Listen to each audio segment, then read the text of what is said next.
Hey everybody, welcome to another episode of the Universe Within podcast. This episode of the show is being sponsored by the Amazonian Plant Healing Center, the Temple of the Way of Light.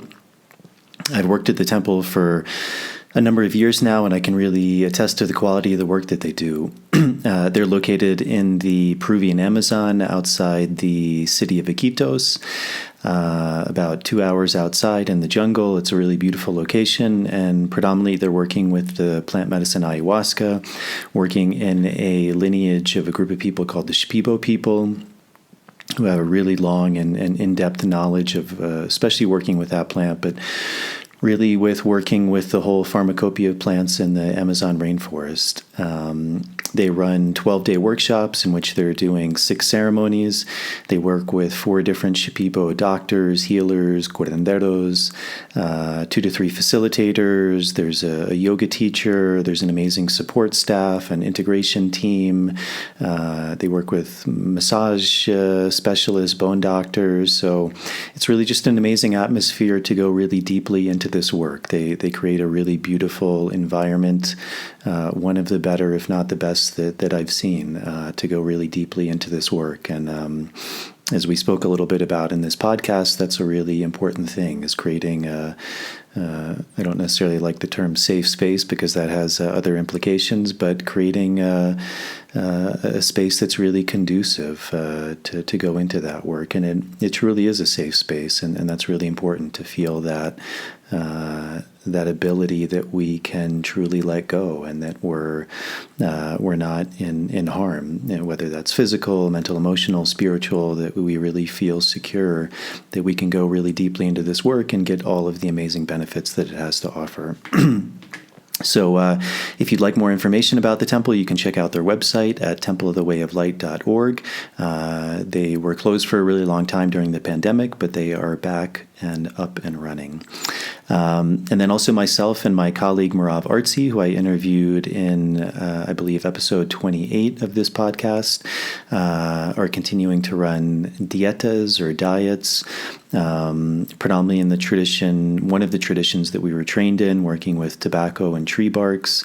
But we really combine a lot of different modalities, and it's an amazing opportunity to work both with myself and Merav, who has a tremendous amount of experience getting to work with a man and a woman, and just 2 different people in general, and those energies that they bring. And the Dieta process is a really amazing opportunity to also, as we spoke a bit about during this podcast, to really learn from plants experientially by ingesting a plant, by going into a period of isolation and fasting, and really developing a connection with a plant to learn from it, and in a sense to have it as a friend or a teacher, an ally. So if you'd like more information about that, you can check out my website at nicotianarustica.org. And also Merav has a site, tobaccodiets.com, and I'll put a link to those in the show notes. My guest for today is my friend Sandra. I met Sandra here in the Sacred Valley of Peru. She's a really interesting lady. She is, I guess you would say, an herbalist, and so she works with plants in that way as herbal medicine, as she also said, and we talk about this in the podcast, this idea of plant spirit medicine, so not just working with plants on the physical level, but also on the mental, emotional, and the spiritual level. And she studied a lot of different traditions, from European herbalism to traditional Chinese medicine, Ayurveda, and a lot of, I guess what you could call more indigenous traditions here in Peru and also in Mexico. So it was a really fascinating conversation. It's a conversation I've been wanting to have for a long time, because it's a really big and important part of this work of working with plants. Sometimes here they referred to it as vegetalismo, but it's this idea of using plants to cure, to heal. So it was a really beautiful conversation. I enjoyed it, and I think you all will get a lot out of it. As always, if you feel you are getting something out of this podcast and you'd like to support, that's a really big help. Patreon is a really beautiful way. It's a subscription service. For as little as $1 a month, you can sign up. There's different tiers you can sign up for, and it gives you also things back. So it's also this kind of interesting process of Aini, or reciprocity. If you feel like you're getting something from the podcast, supporting the podcast via Patreon, and then also getting something back via Patreon. So things like early access to shows, bonus material, Q&As, and that's a really big help to me to continue to be able to produce these shows and bring on these guests. To all of the people who have done that, to all of the patrons, thank you very much. I really appreciate your support. There's also the ability to direct donate via PayPal. I'll put a link to those in the show notes. Also with the YouTube channel now, there's the option to join the channel, and it's essentially giving the same benefits as Patreon, just via the YouTube page. If you're not able to do that, as always, subscribing to the show is a really big help, helping with the algorithms. So on the YouTube channel, hitting the subscribe button, turning on the notification bell, liking the video, that's a really big help to get the show out to a bigger audience. And then with the audio version, Apple Podcast is still the biggest one. So following the show via Apple Podcasts and leaving a starred rating and a short review, that's a really big help. So I think that's it. And so without further ado, here is my conversation with Sondra Hamilton. Running out from the maze, running out of the maze today. Running out from the maze, running out from the maze, running out from the maze today. I'm running out from the maze, running out from the maze, run out of the maze today. Cool, welcome. Yeah, it's nice to have you. Thank you. I met you maybe at a Temazcal for the first time, I can't remember, and then we went on a plant walk together with Leticia. Leticia. Yeah, and that's how I knew that you worked with plants, because you kind of led that plant walk. So maybe just to start a little bit about your background, who you are, where you came from, and how you got interested in plants and herbalism, and how you ended up in the valley here. In the valley. Yeah, I'll try and keep it somewhat short, because it's been an interesting journey for me with the plants. I enrolled in an herbal program like 10 years ago. And so essentially 10 years I've been working with plants, and I've had different teachers along the way, like in Mexico, in the US.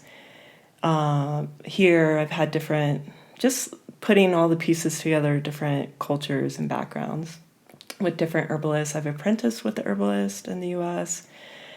But I was getting my undergrad in photography, and then I was just like, I don't want to do this with my life. And I enrolled in like an art education program because I was just like, I don't know what to do. And I was miserable. I was like so miserable. And I was just like, oh, Spirit, help me. And then one day I just got this random email. I don't even know how I got on the newsletter of this herbalist, but I got on the newsletter somehow. I don't even know how. It was like she was doing a plant wisdom herbal certification. She called it community herbalism, but it was really based on plant spirit medicine. And so it was a year program, and I enrolled in it, and then we went to Mexico and studied with the curandera there, and she works with Temazcal, and then we learned about all the limpias with eggs and plants, and I was hooked. I was like, when you find your path and you're just like addicted. But for me it was different. It was like, it came so easy. It was just like, I've done this before. I didn't have to study in a book. It was just like retaining everything. And I hadn't experienced that with other systems of education, like being in the Western college education system. It just didn't work for me. And so I dropped that program. I dropped the whole college art education program. I was just like, no, I was like almost done too. I dropped it all, and then I signed up for the herbal program without even like thinking about it. And it changed my whole life. Like I always tell people when they start working with plants, any kind of plant, even if it's just, dandelion, a weed, and you're just working with it, it shifts your consciousness. It's in a slow way. There's power plants that shift your consciousness in a really rapid way, but I've observed that people just go through deep transformations when they're either in herb programs or start working with plants. Their lives shift. And so that happened to me. I mean, granted, I've had a lot of shifts and layers unfolding, but my whole life changed. And I finished that program, and I like sold everything that I owned, and I went on like a 6-year journey of just like traveling and studying with different herbal teachers and working on different herb farms, making medicine, building herbal gardens, working on food gardens. So my life really shifted in that way. But what really brought me to the plants essentially was like when I was a kid, I was obsessed with herb stores. Like these, when I was a kid, there were these tiny herb stores that were like the old school herbal health food stores, and you walk in and they had a certain smell. Like for me, I retain information through smell. So with plants, when I smell them, I usually remember them. And when I was a kid, I was obsessed with that smell, like the smell of plants. And I would be like, ask my mom to take me there all the time. And then, you know, I started getting on a different path and forgot all about the herbs. And so I would, you know, 10 years ago is when the herbs found me. But I kept getting a lot of accidents and getting hurt and getting in these like accidents and having to heal from all that. And it was essentially, it was very clear to me that the last accident, I got in a bike accident with a car hit me, and it just like woke me up. It was like, you're not on your path. Like you're not, and if you don't get on your path with the plants, because I still had my foot in one door, like working in the bar industry and waiting tables, and then I had a foot in the plant world, and it wasn't integrated. And Spirit was just like, you have to choose, or you're going to keep getting all these accidents because you're not doing your life's purpose. So I chose the plants, and I am so grateful because my life just went, it just like got in order. It was all spread out all over the place, and it got in order. And that's when I quit my job, the service industry, and just like took this path of the plants. And it's still a journey. Like I'm still learning. I can learn the plants forever, like many lifetimes, but it's something that's so familiar to me. And coming to different countries like Peru, and I was in Mexico and Guatemala, it's just, there's always a core essence of how they use the plants for emotional healing and limpias. And they all have a common thread, how they use like certain plants for limpias. And so that started when I was in Mexico, and then I went to Guatemala and here, and I've just seen like the same theme of, it's not just you ingest a plant to heal the physical, because our disease and ailments are like 50% emotional too. So, you know, the Western medicine approach isn't integrated. So the emotional aspect isn't being looked at for people. It's just like, here's a Band-Aid. And if we don't, because the emotional aspect causes a lot of these diseases. So we have to work with both, right? And the plants can work with both, which is beautiful. It can work with the emotional and the physical, whereas just if you just do solely pharmaceuticals, it doesn't work on the emotional. So I work a lot with like plant spirit medicine. I'm not so much a botanist. I didn't go to school for botany. We learned that in my herb program, but it's not my strength. So if somebody wants me to take them on a botany walk, I know the basics, but you know, I would refer somebody who's really studied botany. It's more the plant spirit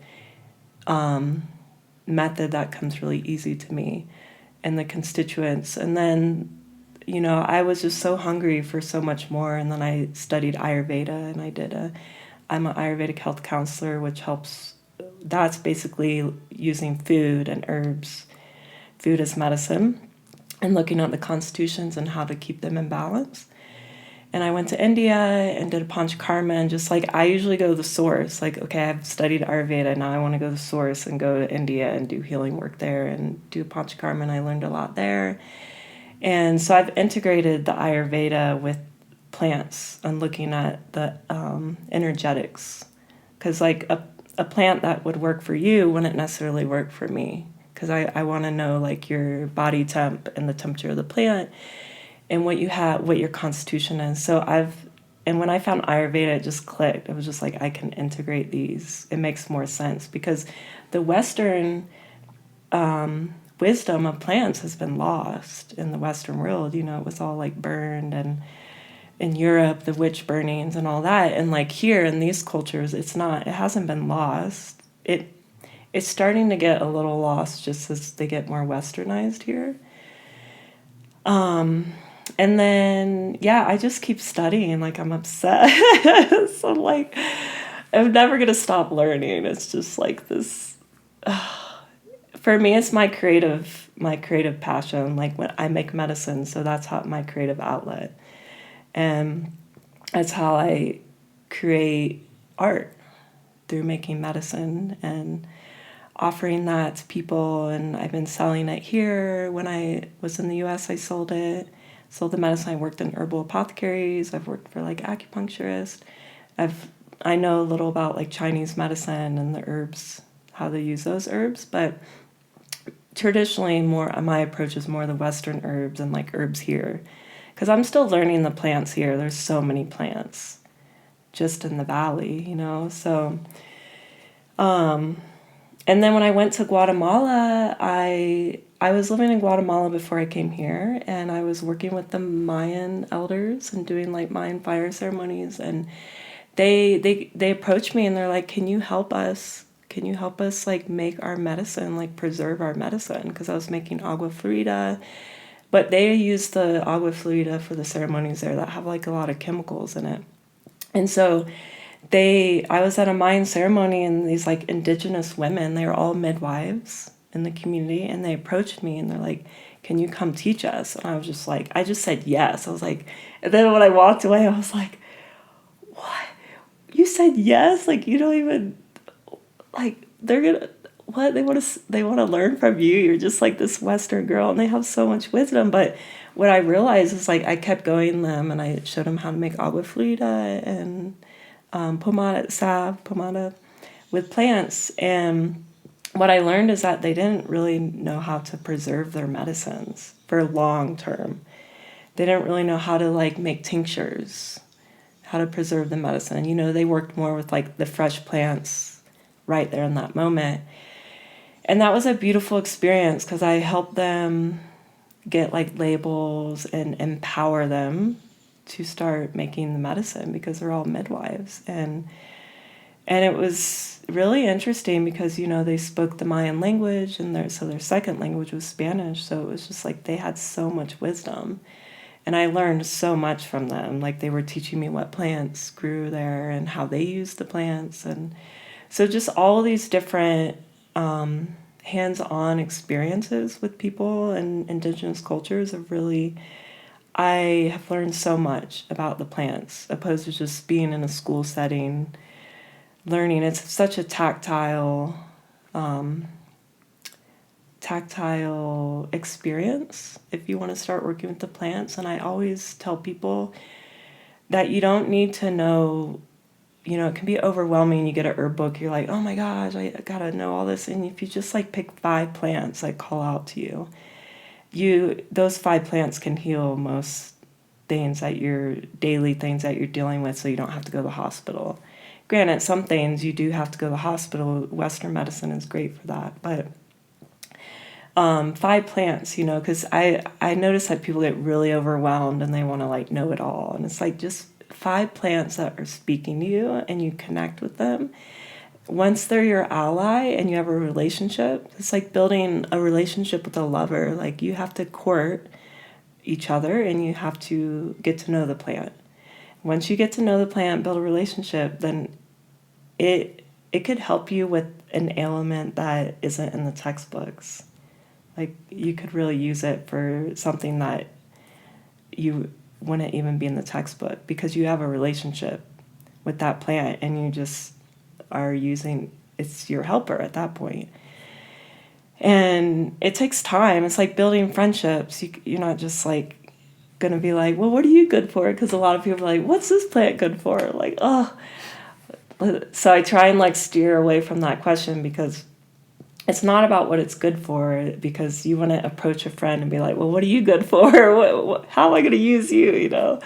it's like we all have different gifts and talents that it takes a while to know those gifts in a person, months, maybe years. So I always like recommend dietas, which you work with, and because you're focusing on that one plant and the spirit of that plant. So like you can do dietas with common weeds like dandelion or tulsi, and I've had a lot of teachings from plants just by ingesting them and getting really strong teachings of maybe where I've crossed a boundary or not given an offering when I've harvested it. And then I get a really strong teaching of that was disrespectful. And yeah, so I could just keep going on forever. Right now I'm in a an Ayurvedic postpartum caregiver program, so like a doula, but it's Ayurvedic based. So the sacred window of 42 days after a mama gives birth. And it's really important for me right now, this work, because if the women are trying to come in their feminine power, and we're trying to find this balance between the feminine and masculine in the world. And if the mothers aren't taken care of after they give birth, then we're not going to have a well community, a well collective. It's those 42 days after birth, the sacred window, that really shapes a mother's mental state, her physical body, and their roles in the community. And it's been lost, especially in the US. Like here it hasn't been lost so much because the family comes in and helps. So in the US it's been really lost because the nuclear family just doesn't work. And so I know that I'm supposed to be working with women in some way and try and empower women and really bring the herbal wisdom and the 42 days after birth and what the woman should be receiving on an Ayurvedic standpoint, and the food and the nourishment of the baby and the mama, so that we can have a really healthy collective. And this is something that just has been lost, especially in the US, and women go through like depression, postpartum depression, and it's really big in the Western world because they're just isolated in their house with no community. And I'm sure during the pandemic, this has risen, where women have just felt so helpless after giving birth. And so I'm doing that program right now, and because I already make postpartum yoni steams, so for women to heal the tissues of their uterus and all that after birth. So I make these blends with plants, and I also make blends for Olympias, like plant baths for people to do energetic plant baths. And in the US, I was making an herbal line for moms too. So it's and then I kind of put it aside, and now it's resurfacing in this beautiful way. And so I'm really right now focusing on women's health and more support for women right now, so that we can come into this balance where the masculine can really support the feminine, and we're moving more into a feminine world, the feminine energy. We're coming into the feminine energy, which is really beautiful in these times, the softness and the intuition and the shift in the pace of how we live our life. And the plants are there to support us with that in all aspects. So, and was really surprised how many women don't know anything about postpartum. Like, oh, I never had any help after I gave birth. And then you ask them about their experience, and it was like really intense. So I'm in this beautiful program, and here the indigenous people already have it implemented into their culture. Like the grandmothers come and the whole family comes and takes care. And I've watched it, and it's beautiful.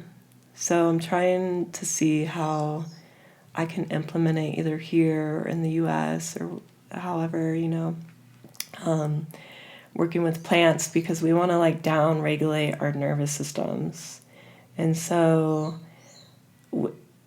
the nervous system is so crucial. Like a lot of us live in a very heightened state of stress and scarcity and survival that just destroys your nervous system. And there's so many plants that can help regulate that nervous system.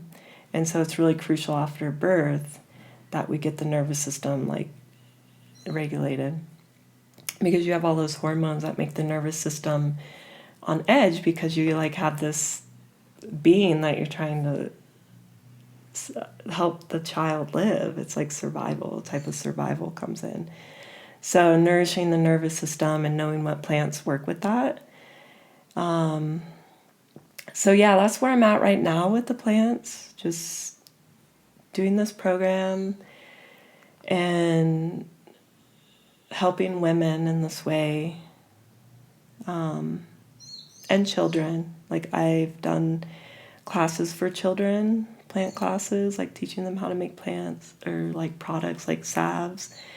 I love giving children limpias, plant limpias. They're so responsive to it. So I love working with children also because they're so receptive, and they can get really out of balance energetically because they're just like sponges. So and these are like basic tools that if the mother or the father has this wisdom in the family, then you can be so empowered to heal what's going on energetically in the house and what's going on physically. And if we can become empowered in our health, then we can heal a lot. We won't have to be running and relying on the Western model, because I don't think it's a good system to rely on. When you really need it, it's good, but to integrate the integrative therapies. Yeah, so that's where I am with the plants. Yeah. Yeah, great. Yeah. So maybe just kind of like from the beginning, this idea of plants as medicine. Like I'm sure many, if not most people listening to this, like have a pretty good idea of what you're speaking about, but I think even to a lot of people that's kind of a foreign concept. So can you maybe like break down like in your view or your world, like what is medicine and how do plants relate to that? Mm-hmm.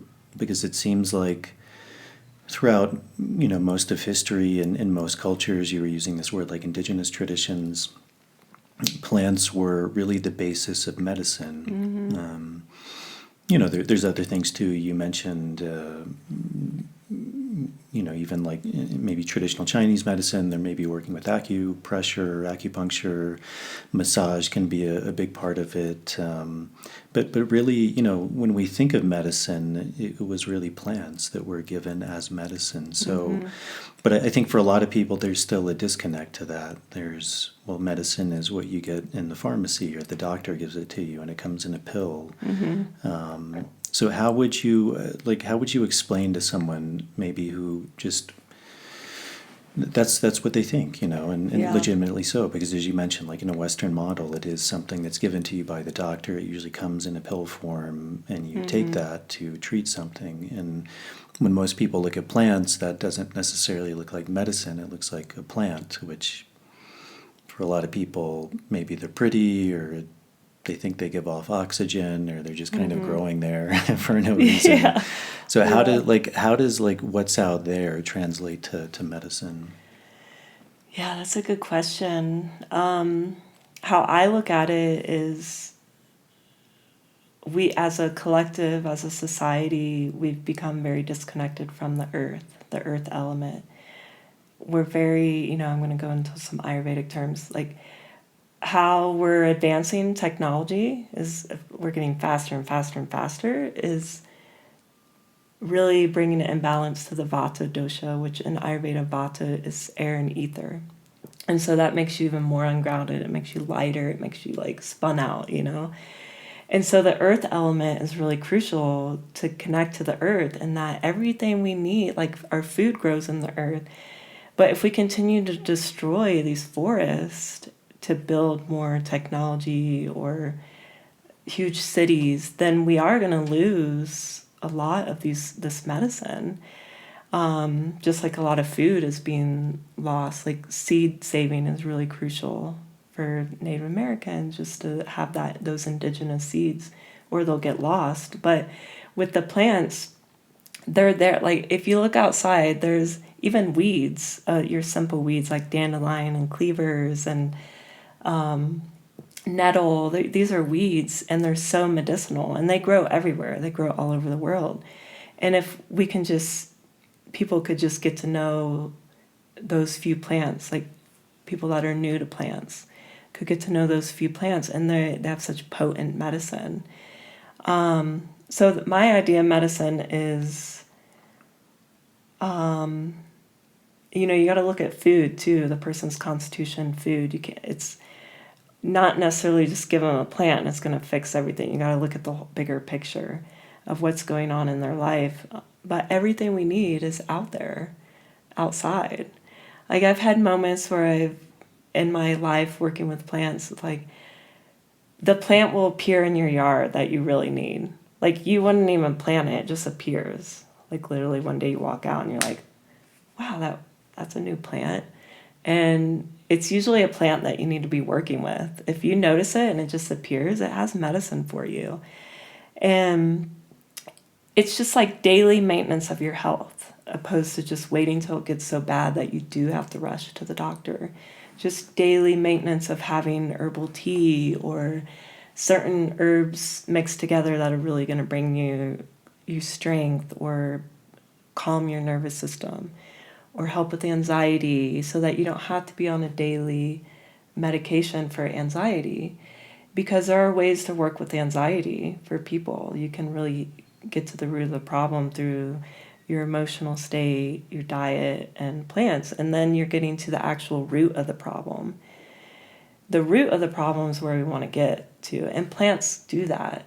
Where Western medicine, if we're taking a lot of drugs, we're going to the doctor and getting pharmaceuticals, it's just putting a Band-Aid over a Band-Aid over a Band-Aid, and it doesn't go deep to the root, and it actually causes more imbalances, because a lot of those drugs have side effects that bring your constitution even more out of balance.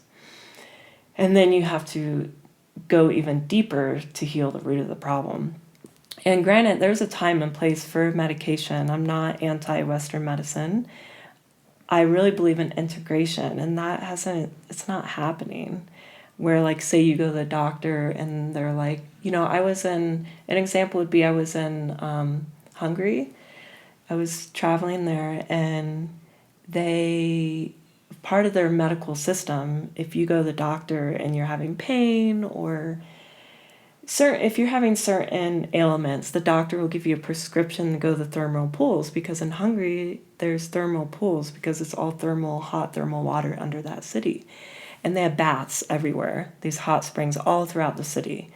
And they give the person a prescription to go there for a certain amount of time, and they get in free, and they have a special wristband, and they have a prescription of how they're going to work with the water to help heal whatever ailment. So that's like an integrative approach, right? He's not just like, here, take this medication for your pain. They're working with the water element to the warm water. And that also can bring spiritual healing too when you're working with water. So, I don't look as like plants just as medicine. There's so many other things that could be medicine, like connecting to the nature through walking or hiking or different ceremonies.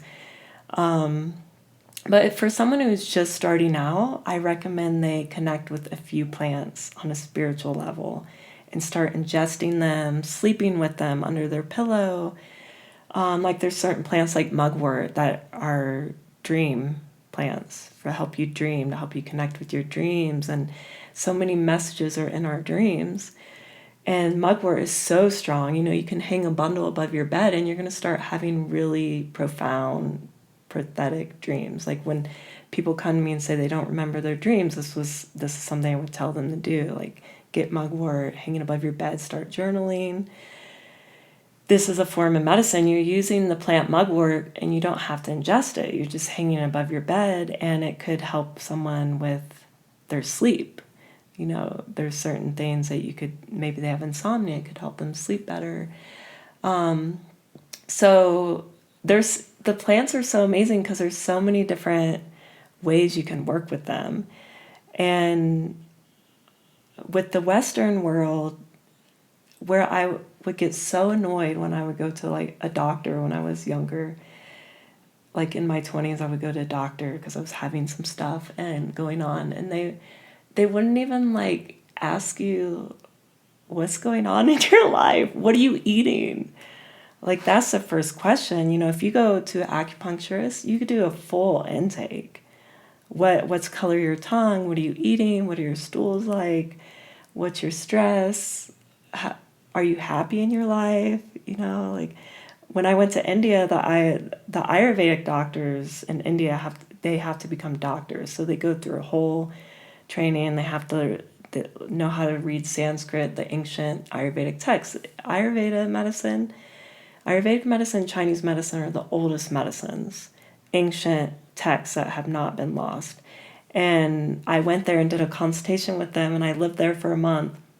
And he would always come in every day and do an intake for me, a consultation, because every day things shift, and maybe yesterday I needed ginger, but today I don't because I'm feeling hot. So maybe I need something a little cooling. So it's good to know, like, every day what plant you need is going to shift. And the one thing he said to me was, like, he looked at me and he's like, "Are you happy in your work?" And I was just like, oh gosh, I've never had like a doctor ask me that. And I was just like, no, I'm so miserable. Like, because I was doing some work I wasn't that happy with. I wasn't like quite on my path. But when they take your pulse in Ayurvedic medicine, they can feel the pulse of your parents because it's reading your heart, and they can tell what constitution your parents were through your pulse. And when someone takes your pulse, it's like they're directly connecting with your spirit. And so a lot of these ancient medicines, this is medicine, taking someone's pulse and reading it in a different way than how a Western doctor would read it, and missing a lot because there's so much in the pulse that in the Western world they weren't trained. They're not trained on that level of depth of what is hidden in your pulse, that you can really tell he could tell the imbalances I had from my mother's imbalances and how they had like come to me on an emotional level. So that's potent medicine. That's profound healing for someone. Instead of just giving them a pharmaceutical and then they get they have a symptom from that pharmaceutical, and then they have to go back and get another pharmaceutical for that symptom. And it's like digging a hole. It's like digging a deeper hole.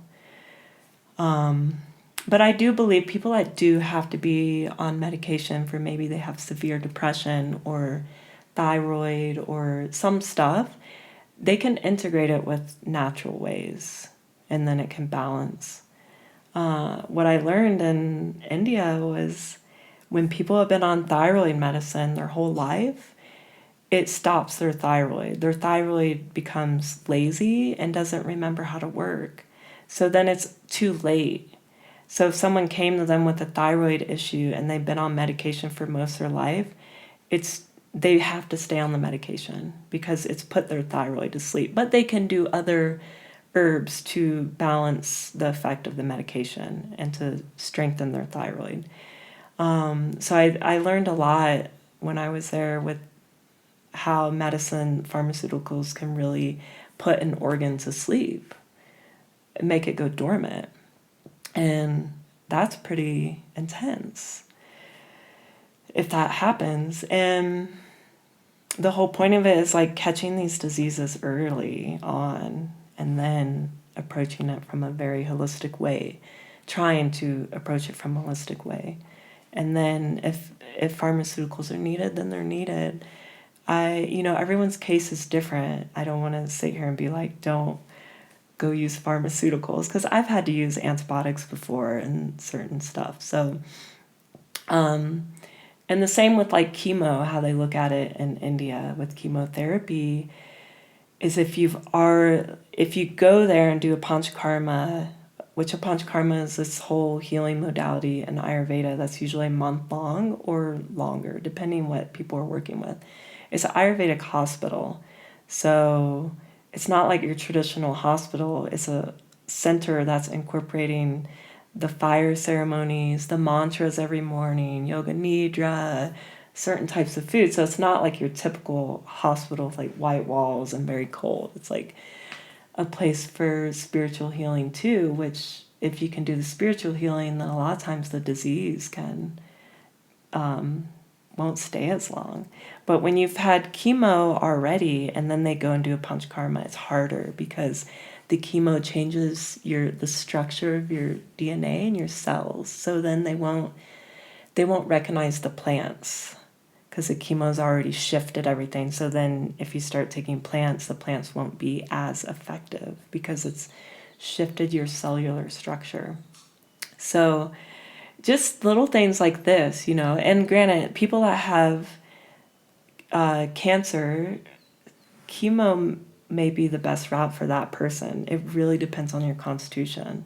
Some people could handle chemo and some people wouldn't really be able to handle it that well, depending on your constitution. So I don't want to sit here like I'm supportive of chemo. If that person trusts chemo and really believes in it, then it's going to work. But there's ways to integrate it, like how maybe you could try the plants first and then do chemo and, play around with it. And instead of just doing solely like just the chemo path. And so this is how I look at medicine, is incorporating all the modalities and not just using one modality that is very much funded by money. Like the pharmaceutical method there's a lot of money in it. And, but I feel it can shift, even if we shifted our hospitals, like when you go into a hospital, like how does it feel to you energetically? Well, if that person's feeling that coldness energetically in a hospital, they're going to take twice as long to heal if they're sitting in a hospital. They'd be better off in their home trying to heal. So I know in certain countries there's more integration, and I think it's coming. It's just slowly but surely. And I don't know if that's my work, because I've been like, is that my work to try and integrate? Because we all have our path, right? Like, I don't know if that's my work, but I know that I have wisdom to offer for the bigger picture of how to integrate. So yeah, the plants are medicine. All of the plants contain some type of medicine, but there are plants that are poisonous too that you don't want to ingest. That will really kill you. I mean, there aren't that many, and any plant in the wrong dose for that person's constitution can be poison. So plants can act as a poison too. So it's good to not just go out and start eating all these plants you don't know, because we don't want you to there are some poisonous plants out there. That would not be good. Just like mushrooms, right? Poisonous mushrooms. And you got to have some sort of background of the mushrooms. One thing that helped me with the plants was about 4 or 5 years ago, I started doing elemental spirituality for me. And so I started bringing all the elements, because we all have all the 4 elements within inside of us, the 5 elements, and to connect to all those elements, because a lot of us have a few elements that we need to do healing around, like maybe the water element or the earth element, and really connect with that element and do healing work with it so that they can all come into balance within your body, like the fire, the earth, the water, the air, and the ether. So I started going to certain places to heal these elements within me, like to connect with the water element. To like, I used to have the fire element was really hard for me to really feel comfortable with that fire element. And so I had to start doing a lot of Mayan fire ceremonies and Agnihotra to really not have a fear of this fire and balancing it within me, because I was super disconnected from my fire element. And our fire is our like creativity, our passion, our love, our like desire to live. And so for me, that was the healing I did with all 5 elements. And it was profound. And then I worked with certain plants to help. And so really working with the elements within our body, because the plants contain all those elements too. And so some of us have stronger elements inside of us and weaker elements, and we need to learn how to balance those within our own body. And if we can learn that, then you can be your own healer. You can be your own healer of, I'm imbalanced today. I'm feeling really like too much heat in my body. What can I do to balance that? And then you can look for a plant and use that plant to help balance it. So that was a really long-winded answer. Did I answer it to a degree? You used this word plant spirit early on. So how would you differentiate that? Because you said you work more with the plant spirit. So, for example, you mentioned dandelion and nettle as like 2 really common medicinal plants. You can find them growing all over the world. They're weeds. So how would you, just using those 2 plants as an example, how would you use those in a medicinal way, like that it has certain properties that you could potentially give to someone to heal certain conditions? So that on the one hand, and then how would you look at that from with the word you described, like plant spirit? Plant spirit, yeah. So dandelion is a weed that grows everywhere, and it's a bitter. It's a really strong bitter. So usually, depending where you are in the world, like if you have 4 seasons and it starts coming up after winter, so in the spring. So when you're in winter and you're eating tons of heavy foods, your system's getting really, like the liver's getting really taxed because you're trying to stay warm, so you're eating more fats and oils. So dandelion will appear, and so that we want to start eating the leaves or the flowers. You can make a salad. We want to start eating those strong bitters during that time, because it's going to start cleansing the bile out of your liver, and it's a digestive bitter, so it helps digest your food. So you could take a tincture or do a tea like 10 minutes before you eat, because it stimulates your gastric juices. And so during the winter, a lot of times we get a lot of like heat accumulation, and then we'll get a cold after winter because we have all that heat inside of us, and we haven't been moving our bodies like in the summer where you're very active and it's hot, so you're sweating a lot. So the strong bitters help cleanse those toxins maybe that haven't been moving through your body during the winter that went dormant. And then it acts as a bitter to help stimulate your digestion. And it's cooling. So that's why you don't see dandelion really in the winter where it's snowing and it's really cold, because you wouldn't want to be taking dandelion in the winter. It's going to make you cold. It's going to dry you out, and you're going to be like so cold. So it's good to know that dandelion's really cooling. And so medicinally, that's what dandelion's used for, on like a bitter, work on the liver. And then nettles, Ortiga, which is what they call it here, the Spanish name. Ortica dioica is the Latin name in the U.S. But nettles is amazing because they actually used to use it. So nettles is a weed, and I'm sure most people know it. It stings you.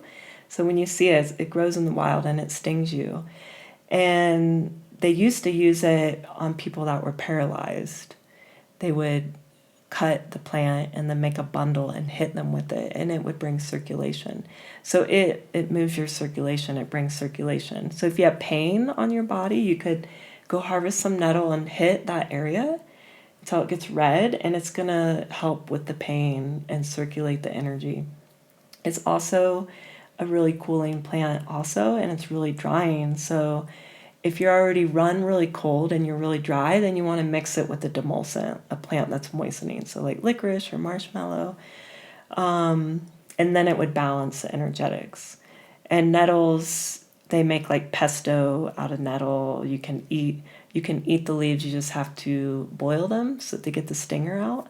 And then it works on the liver too. So it comes out around spring also. It starts growing, like after winter it starts appearing, and then you want to go harvest it. And it helps with the liver, it helps with anemia, like blood deficiency in women, or anemia is like when you have a deficiency in blood and you just feel really tired and fatigued and no energy. A lot of women struggle with anemia because of their moon cycles or just malnutrition. So nettles is great for building that blood, and it's so high in minerals. It has so many minerals and salts in it, so you can get all those minerals, and so that maybe you don't have to take a mineral supplement. You could just take nettles, or you could powder. You can dry nettles and make a powder and mix it with seaweed. So it's like a seaweed nettle powder that you sprinkle on your food, and then you're getting lots of minerals and electrolytes that way. So on a spiritual level, dandelion is, I always look at it as like, because it works on the liver. So we hold a lot of anger in our liver. So someone that's really has a lot of anger coming up for them and they don't know how to really work through it, dandelion can help with that. Even the flower essence, a dandelion. Other way, because you think of bitters, it's like if somebody's needing a lot of bitters, there's this liver stagnation. If there's a liver stagnation, then anger gets stuck in the liver. And then for women, every time they have their moon cycle, we have to filter our hormones through our liver. So a lot of times some women will get really angry before their cycle, or because it's like triggering this liver stagnation. That's why we want to keep our liver really clean and filtering properly. And for nettles, on a spiritual level, I look at it as like boundaries for me, and poison oak too is for boundaries. Like if you're someone who really struggles with setting boundaries in your life with your schedule, your work, boundaries for yourself, like self-care, nettles really helps with that. So you could, when I have people work with it on a spiritual level, they either put it under their pillow and see what dreams come, or they sit and meditate with the plant, or you can ingest it. Because if you ingest it, it's working on a spiritual level too. But it really depends on the person when you look at it on a spiritual level, because the plants are dynamic. So it's like any other power plant you use, like ayahuasca or San Pedro. It's going to be different for everyone of what shadow or what healing they need. And that plant is going to work on that spiritual level. It's not going to only work on one spiritual level. So a lot of the other common plants work in the same way. Like if you sit with it, I always tell people to sit and meditate, and if a color comes up for you meditating, or what feeling do you have when you're meditating with that plant, then you can journal, and that plant could help you in those ways on a spiritual level. So it's very dynamic, but those are a few of the spiritual uses that I use it for, like tobacco flower essence is really like flower essences are really powerful to work with on an emotional level, because you're actually ingesting just the spirit of the plant. And so like tobacco flower essence is really amazing because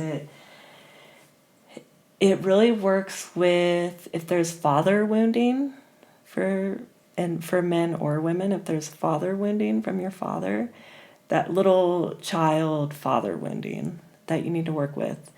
Boundaries, you finding yourself in these relationships with men that just are not healthy, or vice versa, if you're a man in a relationship with a woman, or same sex, because it all, if you had a mom and a dad growing up, or a mom and a dad, you're going to there's going to be some little child wounding that needs to be tended to.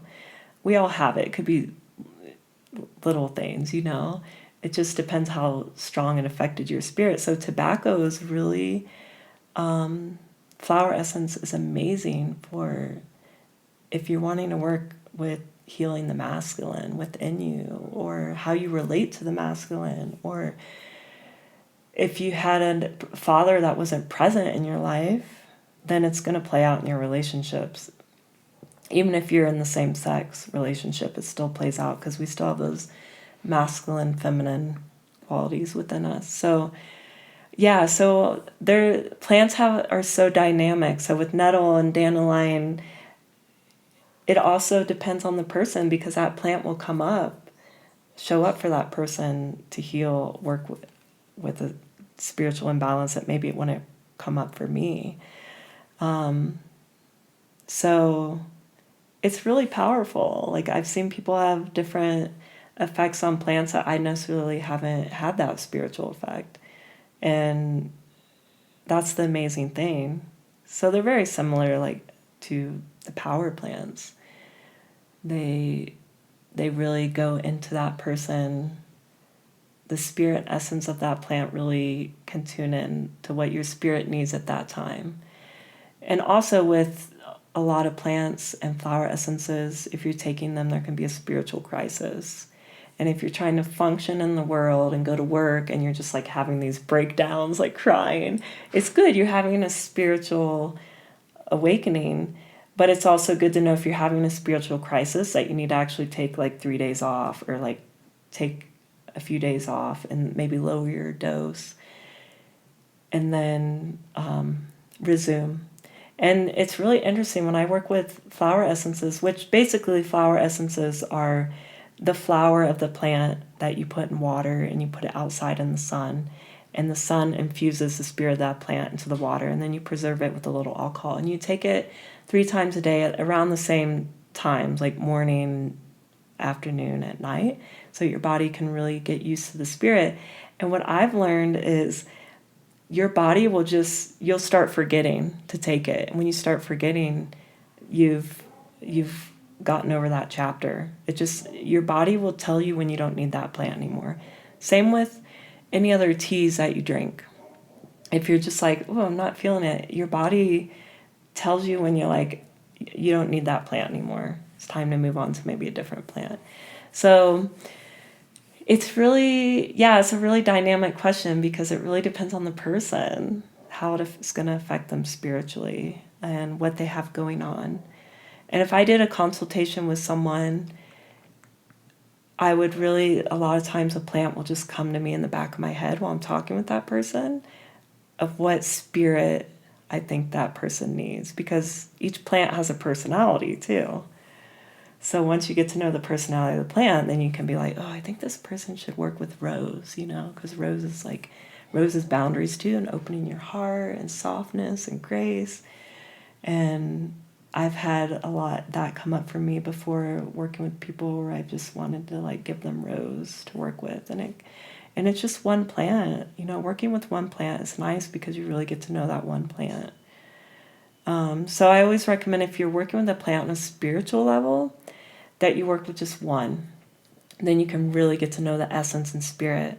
But if we're working on like physical imbalance, then we want to mix different plants to bring all these different healing modalities in.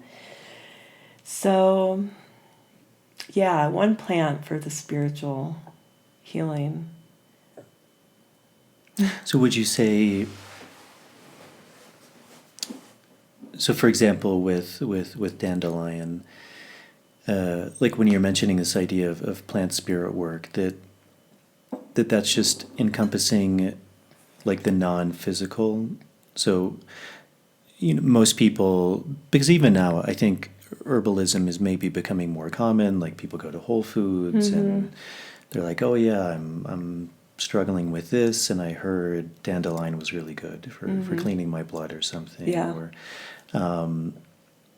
but that's only one part of it. That every plant, it's operating, because you also mentioned this idea of the emotions, and then this idea of the spirit. So that there's just all of these plants have, these two or these three components in which they're working on, and the physical just being one. That those other ways, kind of as you were pointing to in the beginning, are also very important, but often overlooked.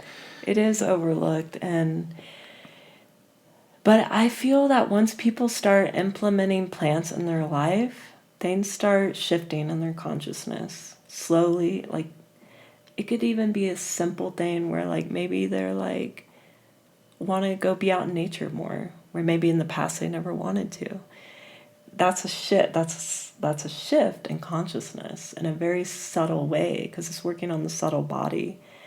And I feel they empower people, because if they start seeing results from the plants, it empowers them to want to take their health in their own hands, and that there are other ways to deal with imbalances. And,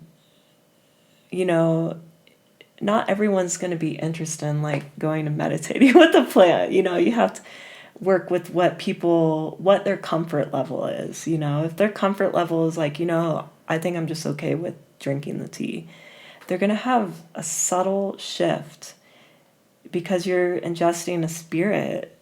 Like the plant has a spirit, and it also starts, maybe, dandelion starts clearing out their liver, and their digestion gets better, and they're feeling more like they have an appetite. That's going to naturally make them feel more confident in the world and want to be out in the world, and more energy, maybe because their liver isn't as sluggish, or there isn't that stagnation. That's naturally going to shift some consciousness, right? That's naturally going to shift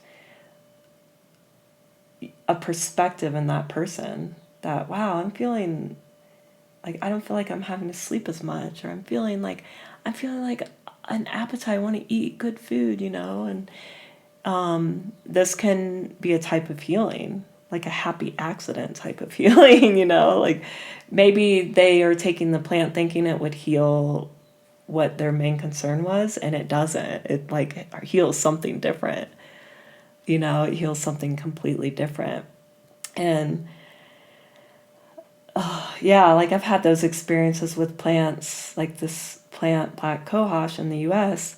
I was using it to heal a certain ailment, something I was working with in my health. I was like, oh, this is the plant, because it says it's good for this. I was like at the beginning of my herb stages, and I was like, okay, I'm going to work with it. And I was working with it, and it wasn't even like getting to that part of my body. But it started working on me in an emotional, spiritual way, where I found out it was working with like neck issues, like whiplash type stuff. And I'd had a lot of like whiplash from accidents. And then I would have like neck pain. And then all of a sudden I noticed that I was having less tension in my neck, and that the plant was actually working on my neck. And so it was like a happy accident, because that wasn't my intention of going in with the plant. And I was like, I want you to heal something else. But then I was like, oh, that's so awesome. Like, and then I started reading more about this plant and the spiritual essence of the plant, and how it works with like throat chakra and neck, and on a spiritual level. And that's where it went in my body. So the plants work in very mysterious ways. It's still very profound, because they just scan your body. They scan your body and just know like where they need to go in your body at that time in your life. And so I've had experiences like that, and it's not so cut and dry, right? It's not so like, well, here's this plant that's going to heal this. Well, it might actually just start healing something else. And then it's like, oh yeah, I did have that issue too. And then you're like, oh yeah, I have this imbalance. And then it kind of opens like a Pandora's box of stuff that maybe you weren't tuned in to in your body. And I feel they really just help you tune in to getting to know your body. And that's the first step, is tuning in to knowing your body and knowing that that's real and that there isn't any outside source or doctor that can tell you that you don't know what you're talking about.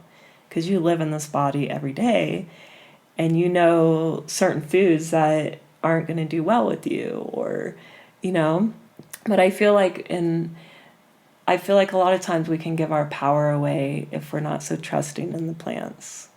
And the whole point is to hold our power and trust the plants. And if you have trust in the plants, they can bring profound healing in so many ways. Just simple culinary. You could have your culinary herbs that you use for cooking and you can heal a lot.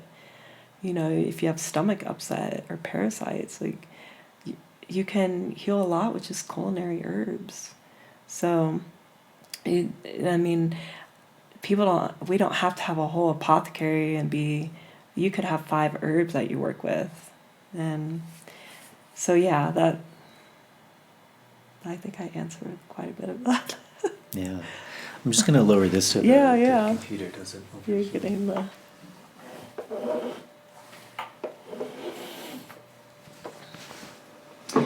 You mentioned this idea of the elements. Mm-hmm.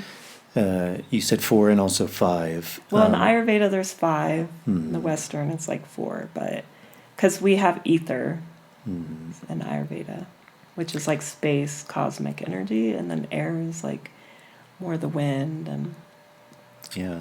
Yeah, could you maybe talk about those and how you work with those? And then also, you mentioned this idea, which some people may be familiar with, but probably a lot not, that you use the example of like the liver and anger. Mm-hmm. So maybe talking more about that, like how these organs, how you see them or how they relate to certain emotions, and why that's important in the work of an herbalist or someone who works with plants. Yeah, it's very important. So with the elements, so in Ayurveda, there's 5 elements.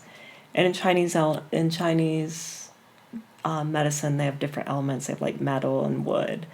And then the Western world, we pretty much focus on our 4 elements. But in Ayurveda, with the 3 doshas, they each have 2 elements associated with those doshas. So it's pertaining to the elements within us. So, for instance, like Vata is air and ether element. So the Vata dosha, you would have more of that in your body if you're more of a Vata person. The Pitta is fire and water, and then Kapha is earth and water. So Kapha is they're very earth-based people. And you can also notice like the constitution of people in different cultures. And like in Peru, I'm like, oh, they're very Kaphic people. They're very like earth, water. They don't get so like thrown off center. They're very like just like calm. And so this has been an observation of mine, traveling and just seeing the different elements play out, seeing where people were born and what constitution does really well in certain environments. So for living here, for me personally, how I've worked with the elements is this very air and ether here. And it's funny because I thought I came here to work with my earth element, but it ended up being connecting with my air and ether elements, keep it in balance so that I can stay grounded here at such high altitude for my constitution. And I was like, oh yeah, I'm not really working with the earth element. I'm trying to strengthen my air and ether. So if we have like some sort of layout of our elements or our constitution, and we know that within ourselves, then we can know what we need to do to keep those in balance, because there's certain places you will live, the altitude, if it's really windy somewhere, that are going to really, if it's really cold somewhere and you're already a cold person, then it's really good to know how to work with those elements because they will throw you off balance. So it's really like the food. Our food has energetics, the plants have elements, like the flower is the fire, the stem is the water. And so if I'm mostly air and ether element and I have some fire, then I need to tend to those elements within me. So I need to make sure I'm like keeping my head covered if it's really windy, because if I'm just like out there exposed, if it's really windy, I'm going to get sick, I'm going to get weak because I know my constitution. Where people that are born here in these high elements, they've adapted and they're also very strong, like Kaphic people. It's like, I don't go up to the mountains and see these like really like weak, frail people living at like 15,000 feet. Like there's a reason why they're like, they embody the certain element. And so the elements are really, in that way, really crucial. And then what was the second part of the question you asked about? The organs. The organs. So all of our organs hold certain emotions. And so, for instance, the liver holds anger. And we want to really, somebody that holds a lot of anger, there could be a liver stagnation. Or so we want to maybe look at the food they're eating or their lifestyle. But the heart and the lungs is grief. And it's really interesting with what's going on in the world right now is how I looked at it. I don't want to go too far off topic with that, but it's affecting the lungs, right? It's attacking the lungs and a collective, the whole world. It's like going to the lungs. And the lungs is grief, unresolved emotions. We have a lot to grieve about, especially now. I mean, we're grieving. The whole world has shifted. Our lives have changed. A lot of people have had to change everything in their life. There's grief. Anytime something dies in your life, a job or a relationship, an animal, we have to grieve it. And if we don't, it lives in our lungs and we start getting sick in our lungs. Our lungs get weak, and then illnesses will penetrate easier. And so this is where the emotion associated with the lungs is grief.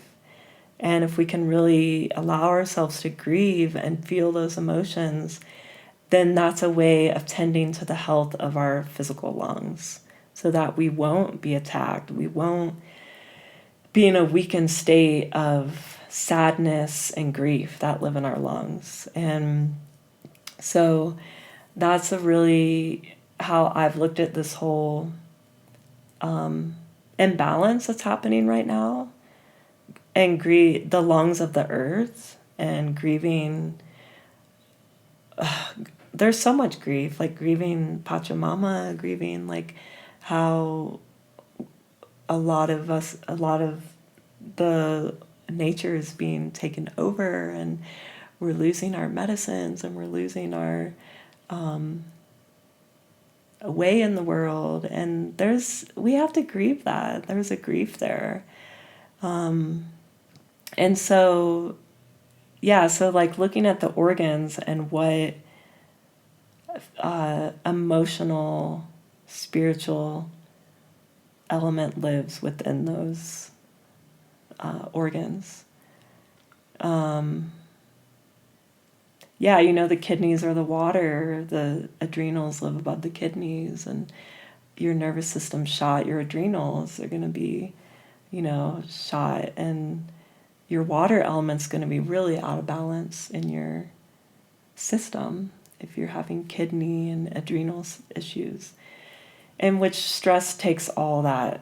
It just leaches. It wants to, because when you're in that heightened state of stress or nervous system, you're like accessing all these minerals and then leaching them, and then you're just becoming really depleted. So it's the bigger picture. It's not just, it's like we can't just take a plant and heal. We have to also look at our lifestyle and live our life in accordance with how we want our health to be.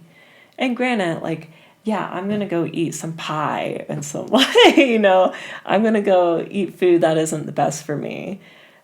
But if I do it every day, then I'm going to get really out of balance. So it's just knowing the moderation and being in tune with our organ systems and how they're affected. Like if we have liver stagnation and we're having liver pain or anything, then a woman on her moon cycle is going to have a harder moon cycle. Like she's going to have a lot of anger. She's going to maybe have cramps. She's going to and women shouldn't have any menstrual imbalances. It's not normal. It's that our culture thinks it's normal for women to be PMSing and be really bitchy on their cycle. That's not normal.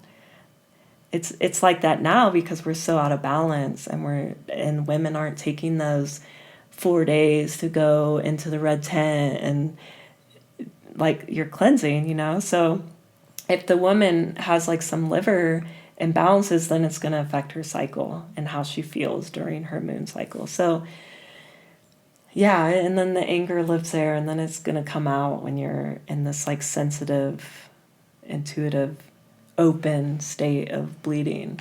You're going to have this like rage of anger coming out because it's just like, So, yeah.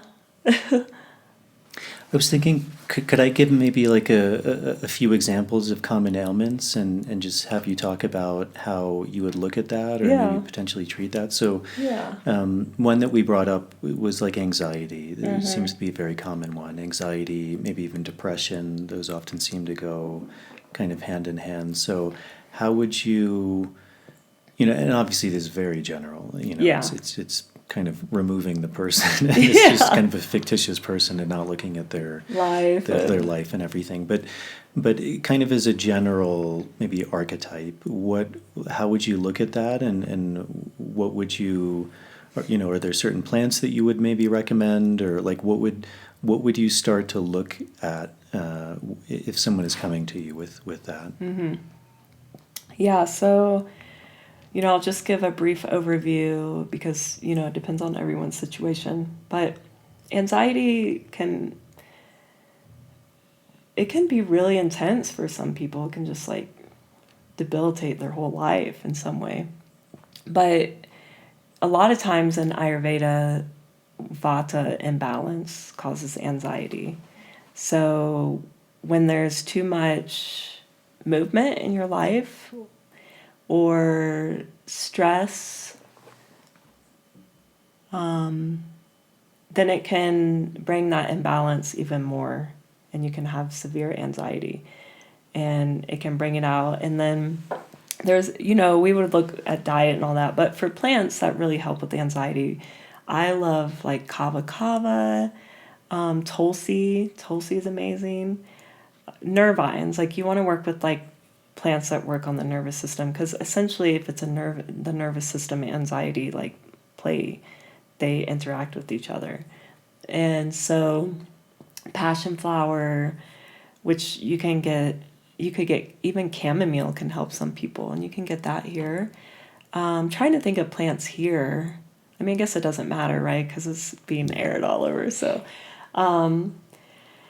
I also incorporating breathing throughout the day and meditation, and it really helps. But those are my top 4 plants. Tulsi is like amazing for anxiety, but also looking at what's the root cause of the anxiety, because a lot of times it's an emotional, but it's also an imbalance in the constitution.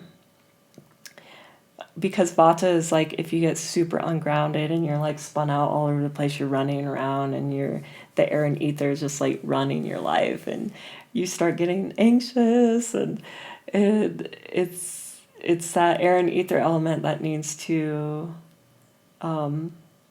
because Vata controls movement. So too much movement for air and ether type people is going to start causing depression and anxiety when the dosha starts going out of its home, like it's imbalance, when it starts going out of the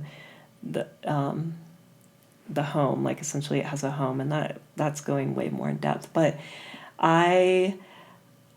you want to do like, make sure the person is grounding, like eating grounding food and managing their life better, and seeing what's really causing them to get in a state of anxiety, what's triggering it. And then once we can see that, then we can see what plants would be the best. But if you're just generally, like if someone has debilitating anxiety, we want to go really deep. But if you just have general anxiety, like, oh, today I feel like, okay, a few days ago I felt anxious. I was like, oh man, I feel anxiety. And I've struggled with anxiety and I've had to do a lot, but I was like, oh, I feel anxious. Once I'm aware of it, then I'm like, okay, I'm going to drink some tulsi. I'm going to drink some kava or some passion flower, chamomile, any plant that, lemon balm, which Toronjil, you can get that in the market here. It helps calm you. It calms your nervous system, which helps with anxiety when you're in that state of anxiety. What would you consider grounding foods? Grounding foods would be anything that's warming. So you don't want to, raw foods would make your anxiety worse because it's cold and it's hard to digest and it's going to make you ungrounded. So any kind of root vegetables, earth. So think of the vegetables that have the earth element. Any vegetable that's a root vegetable like parsnip, carrot, turnips, beets, that you harvest and it comes out of the earth, they have the earth element. So anything that you're ingesting that has the earth element is grounding. So if you're eating a lot of lettuce, it's just going to make your anxiety worse. So we want to bring warmth to the person. We want to bring maybe hot water bottle, blankets, warm food like soups, rice, anything that is sweet in nature. So not like sugar, but sweet potatoes have a sweet quality. Because we want to get all those 6 tastes too, like typically every day we would like to do that, so that when you get the sweet taste, that's grounding. So like grains are sweet in taste, sweet in nature. Wheat, like if you eat flour, like heirloom flour, like bread is grounding, it's sweet in nature. Potatoes. So yeah, just really bringing warmth and grounding to the person that has really bad anxiety. If we're just giving them salads and they're not staying warm, then they're going to be even more anxious because it's like the nervous system is going to be really tense and like frayed. And sometimes you can feel it if you're really tuned in. If people start tuning in their body, you can feel that nervous system. It's like it feels like it's on fire, like it's frayed, like your nervous system just feels like it's like frayed, like a wire that's frayed at the end, and you can start feeling that, and then we know that we want to work with the nervous system. But it's really interesting because the cities, how we're moving, our pace of life is getting faster, and technology. So we live in a very Vata-inducing world, and we're all on the computer all the time. So anytime there's a lot of movement and screens, it's Vata-inducing. Where like 20 years ago, there weren't so many Vata imbalances, and now we just treat everyone like your Vata's imbalanced. And we have all 3 doshas in us. We have Vata, we have Pitta, and Kapha, but you have the 2 primary that you were born with. So you want to always be at your birth constitution. So if you're away from your birth constitution, we want to bring you back to that. So when you get out of balance, it's because you're out of your birth constitution. And there's not one that's better than the other. They're all amazing. It's not like, oh, Vata is horrible. Like you don't want to like be dogging one. Like we need them all, but it's when they get out of balance, we have to know. But now we just, like what I learned in my Ayurveda training is now the world we live in, we just always have to treat Vata first. So Vata is like an anxiety inducing dosha. That's one of the symptoms of Vata, like where Pitta is fire. So that's anger. A lot of people that maybe struggle with anger, I could maybe look at them and be like, oh, they're really extreme pitta. So we need to like bring the pitta back into balance. So the doshas have certain qualities that are positive and negative. Once they're in balance, once vata is in balance and the anxiety, they're very intuitive, they're very tuned in, they're very dreamy, can really like create beautiful artwork, they can speak clearly. But when it's out of balance, it's the anxiety, the depression, the coldness, it all just starts taking over. And then those positive qualities don't come out. So with depression's a tricky one with plants because there's different types of depression. And we really have to look at food, of course, and the cerebral, the oils, if they're eating enough oils, like fats for your brain, for the cerebral health, and what's going on in their life. But it can be a tricky one to heal just solely with plants. Because, again, you have to bring the body back into balance and look at the whole picture. But a lot of times cacao is used for depression because it's so high in like oxytocin. It has that good like a heart opening. It helps with the levels in your brain. But some people actually that have severe depression, like suicidal depression, there's an imbalance in the brain. So some people do need drugs if it's like their life is in danger, or they're wanting to kill themselves. Because I'm sure you've seen this with people. There's so many different levels of depression. And the depression where it's like they want to commit suicide, that it's like sometimes you actually have to approach it from a pharmaceutical approach first and then start slowly weaning them off the drugs, or work with really strong plants like ayahuasca and all that to really go in there and repattern the whole wiring, which needs to be done. But if we're not getting enough oils or enough fats for our brain, then it can cause depression. Just like a lot of things can cause depression, right? Like life. But it really, if someone just has, and it depends on your constitution too, how depression plays out. But if someone's just like depressed for 2 days and then it passes, some people experience depression where they're not in their bed the whole time. They're depressed, but they're out in the world doing things. So it's but if you're depressed and you can't get out of bed, then that's a whole different level. But you have to, with depression, we can't just work with plants. We have to work it like with all levels of spiritual healing. But there's certain plants, that can bring, like rose, cacao, but also, you don't want to be drinking cacao every day because that could be really hard on your liver. Like any plant or any food that you take every day could bring you out of balance. So you really got to know. But rose is really good, like rose tea, but doing a dieta with rose.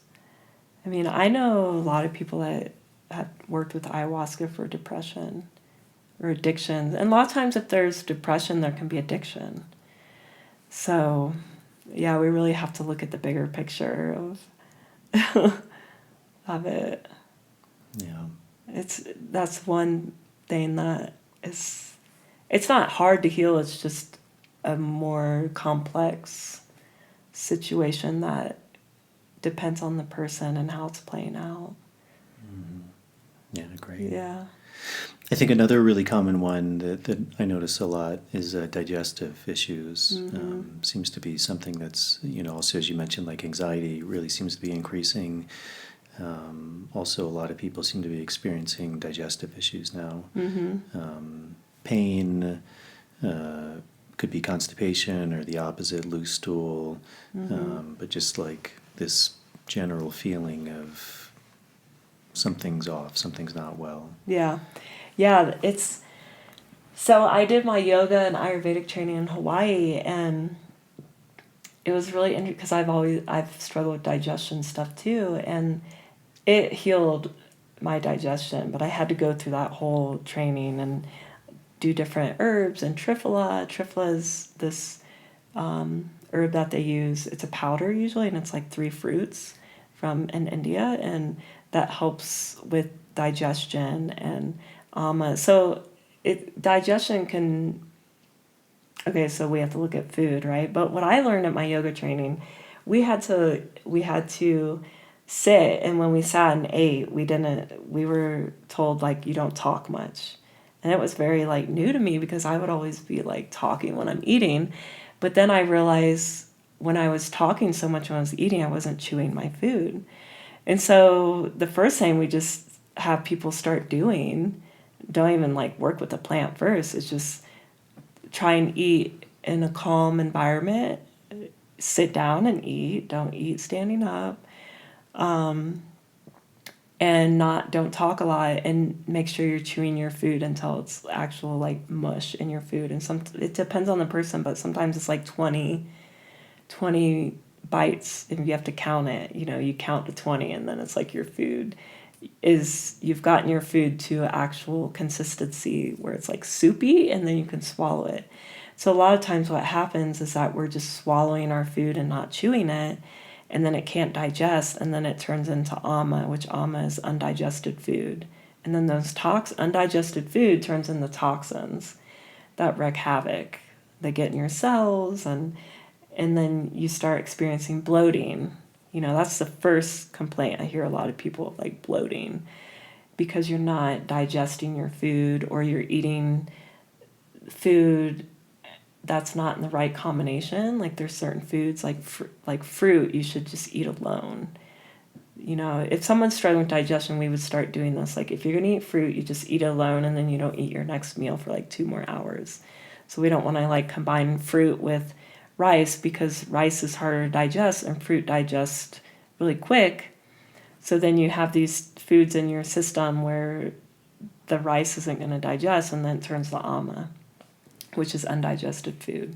And then that can lead to candida, which candida can cause bloating and yeast, overgrowth of yeast, and gas and pain, and constipation. It's funny, when I did my yoga training, she's like, you should be having a bowel movement after every meal. And I was just like, whoa. And there's certain constitutions that are prone to constipation. So that's like something they will have to work on. But like eating regular meals in the diet, working with the digestive fire, the Agni. So if our digestive Agni it's like a fire. Imagine you have a fire in your digestion, and you don't have regular eating times, then your fire gets weaker, and you don't get hungry, and then it's like putting water on a fire. And so if your Agni, you don't have the fire, then you can't even digest all your food. So then it just goes undigested. And so all this just like piling on top leads to digestion issues. So we really want to like work with the chewing the food, making sure you're eating in a calm environment, you're not like standing up and eating, and then incorporating the herbs. But there's simple things you can do, like fennel. Like, you go to an Indian restaurant, they have fennel there for a reason. The seeds, like you can have fennel seeds in your house, and you eat that every time. You eat like 4 seeds every time after you eat your food, and that the fennel helps you digest. And it's powerful. Just chew those 4 seeds every time after you eat. And that could help with gas, bloating. If it's as simple as that for some people, it's as simple as that. Making sure you're not like snacking. And granted, like everyone has a different approach to how they should eat, but this is how I was trained in the Ayurveda way, is that you want to have anywhere from 5 to 7 hours between your meal. It depends on the Agni of the person, how long you can go without eating. But the snacking all day it doesn't allow your digestion to rest. So then basically if you just ate lunch and then an hour later you eat some more food, like a snack, then it's putting your body stops digesting that food to digest the food you just put in. So then you have this food that's not digested because the energy has to go, oh, she's putting more food in. So it just creates like putting food on top of food. It's putting undigested food on top of undigested food. And so being really good about like not snacking, allowing yourself to get hungry. We want to feel hungry. Like you want that feeling, but you don't want to like get to the point where you're feeling like you're starving yourself or you're like, oh, I feel weak, you know? But feeling that first twinge of like, oh, I'm hungry, you know?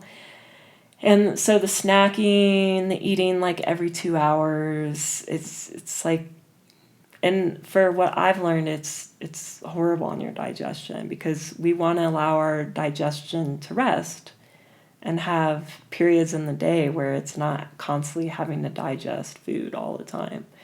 So if you give yourself, you know, you eat breakfast and say you get hungry, you're the person you have a really strong Agni and you have to eat every 5 hours. Then you would just not eat anything for 5 hours, and then your next meal would be in 5 hours. So that's how working with digestion, I personally would work with a client, and just incorporating those small changes in their life, and then we can start working with Triphala, which cleanses the digestive tract, and helps with bloating. And You mentioned dandelion too earlier. Dandelion, yeah. Dandelion's great. Any kind of bitter that stimulates the gastric juices. So when you eat dandelion leaves, you eat them and they're bitter. And the thing is that we used to need to eat bitters in our food. Like we need bitters. We need to have a healthy balance of bitters. But with our modern day diet that you go to the grocery store and get, we've come accustomed to not liking bitters. Like we taste bitters, we're like, ooh, like people can't handle it. And where our ancestors and years ago, like ancient times, bitters were like a part of, we didn't get so like, oh, that's so intense. And it's like we've lost the taste for it because we haven't, it's not in our Western, in our diets. Like if you eat packaged food, you're not going to be eating bitters. It's all sweet and salty. And so the reason why bitters was just like put into a salad, or, you know, I'll saute dandelion greens, is because it's helping cleanse the liver. And then it ignites those gastric juices to prepare you to bring the food into your body and digest it. So yeah, bitters are great. And they're, you know, in the US, there's a lot of herbalists that make bitter tinctures that you would, like aperitifs are bitters that you would drink like a little aperitif of beer or something before a meal, because hops is in beer and that's a bitter. So if you use it as medicine, you just drink a little bit of hops like 10 minutes before a meal, then that's going to stimulate your gastric juices. And also ginger. So if you just cut up ginger, put a little bit of lime and salt, and you eat it, chew it. You know, some people would be intense for a little while, but you get used to it. It's really yummy. And you do that 5 minutes before you eat. And your body's just like ready. It's prepared. It stimulates those gastric juices. So it doesn't always have to be bitters. Like ginger is amazing. Yeah.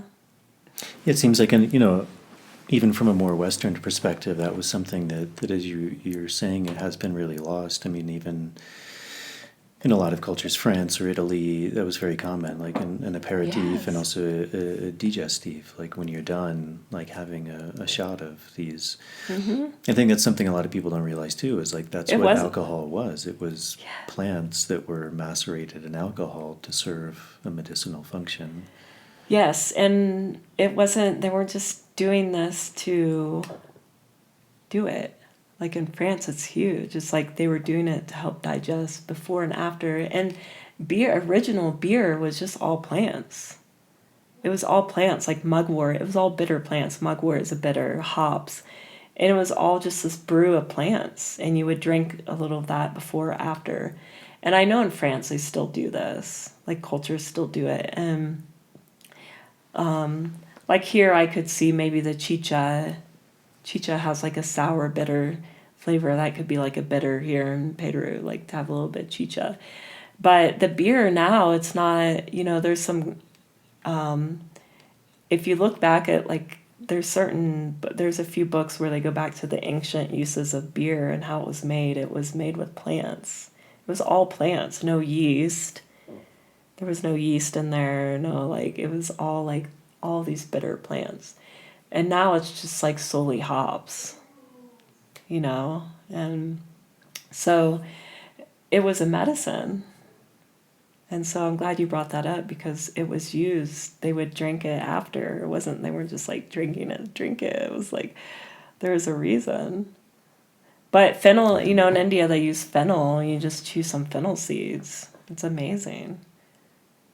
Yeah, wine as well. I think Wine. That's something a lot of people don't realize too, is most wine was, because now we just think of wine being from grapes. Yeah. But you could have like elder wine Yeah. or dandelion wine. I mean, there's all sorts of different wines that was, again, like extracting the essence, or, I mean, even in the English language, we call it spirits. Like you were extracting the spirit of the plant via alcohol. Yeah. And it's something we've really, I think, lost in a way.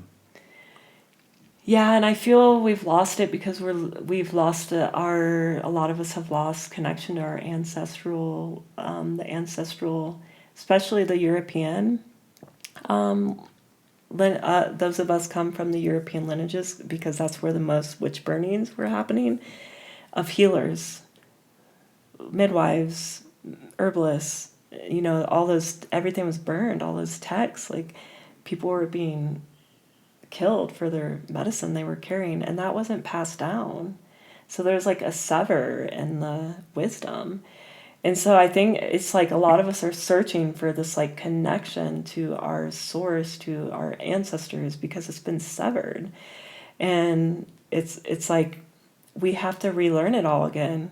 Because I think in my own family there isn't any there's not even one medicine person that I know in my lineage that I knew that was alive. Yeah, they're in my lineage for sure, but not that was living, or that there was like an ancient family recipe that was used for healing. Like it wasn't, it was lost. And so I feel our work right now for a lot of us on this planet is to revitalize it. And that just comes down to reconnecting with the earth. If we have access to have a little garden, like putting our hands in the earth, and it's so crucial, right, for the next generations, for this wisdom, it's because all our ancestors have this wisdom. It just was not passed down. And so we're having to re-earth it, dig it back up from the earth, which it's not easy, it's not easy to go back to that type of wisdom if we're so used to this type of way of living, but and I feel that's why I'm doing the work I'm doing, just to empower. I really want to empower people and reach kids and because and women, help women, because if women have the whole household and they have children and they can be empowered to heal their family, just their family. You don't have to go out there healing. But if you can just heal your family, or like 4 or 5 people in your family, that is really empowering. And then you don't have to rely on the Western model that just isn't sustainable. Especially if you don't have health care, it's not sustainable. So yeah, I feel it's time to bring this stuff back to the surface, because I just don't know if it can be hidden anymore. It just can't. It has to be resurfaced. And there's lots of healing to do around it with what happened in Europe. Europe had the most, that's where it's originated. It had just killing anybody that was a healer or a midwife, or I mean, that's pretty... So I feel, we have to heal that ancestral trauma, all of us, and we have to bring it back.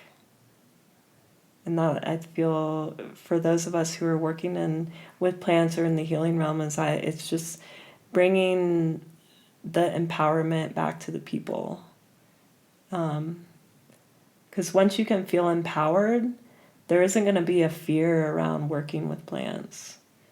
And I've experienced this too, working with a few clients, a fear. They're fearful of the plants opposed to the medication they're taking. And when I first starting herbalism, I was like blown away. I was like, whoa. And then I started like hiding these parts of myself of like, wow, like people are really, I couldn't understand that they had a fear, and they had a fear because there wasn't a person in a white coat coming telling them to take this, and there wasn't a list of all the side effects, and it's like most plants don't have a list of side effects. But I think it just, if we can, there's a fear there. And if there's a fear and you don't trust in the plants, then we have to heal a lot. Because the fear isn't of the plants, the fear is of Mother Nature.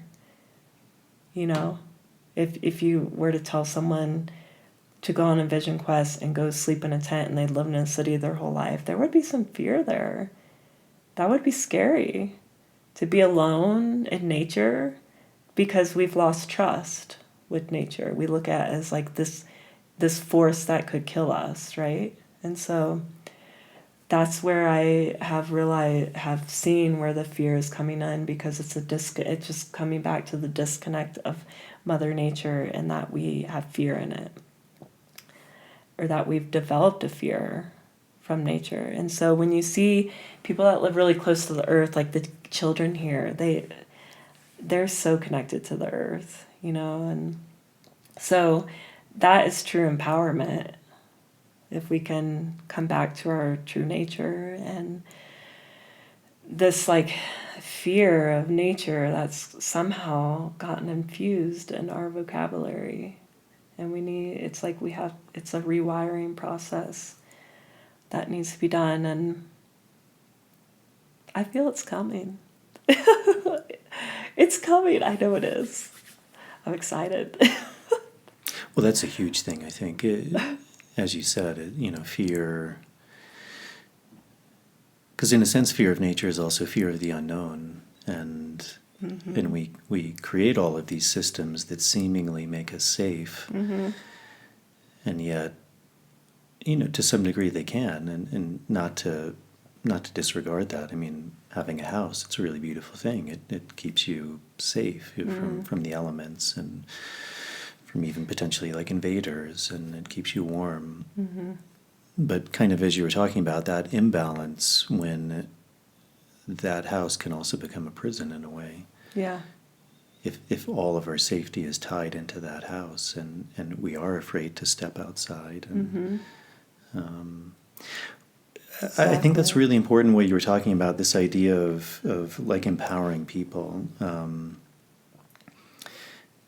Like even if I look at my own family, I would say my parents they didn't have so much of a connection to natural remedies. Mm-hmm.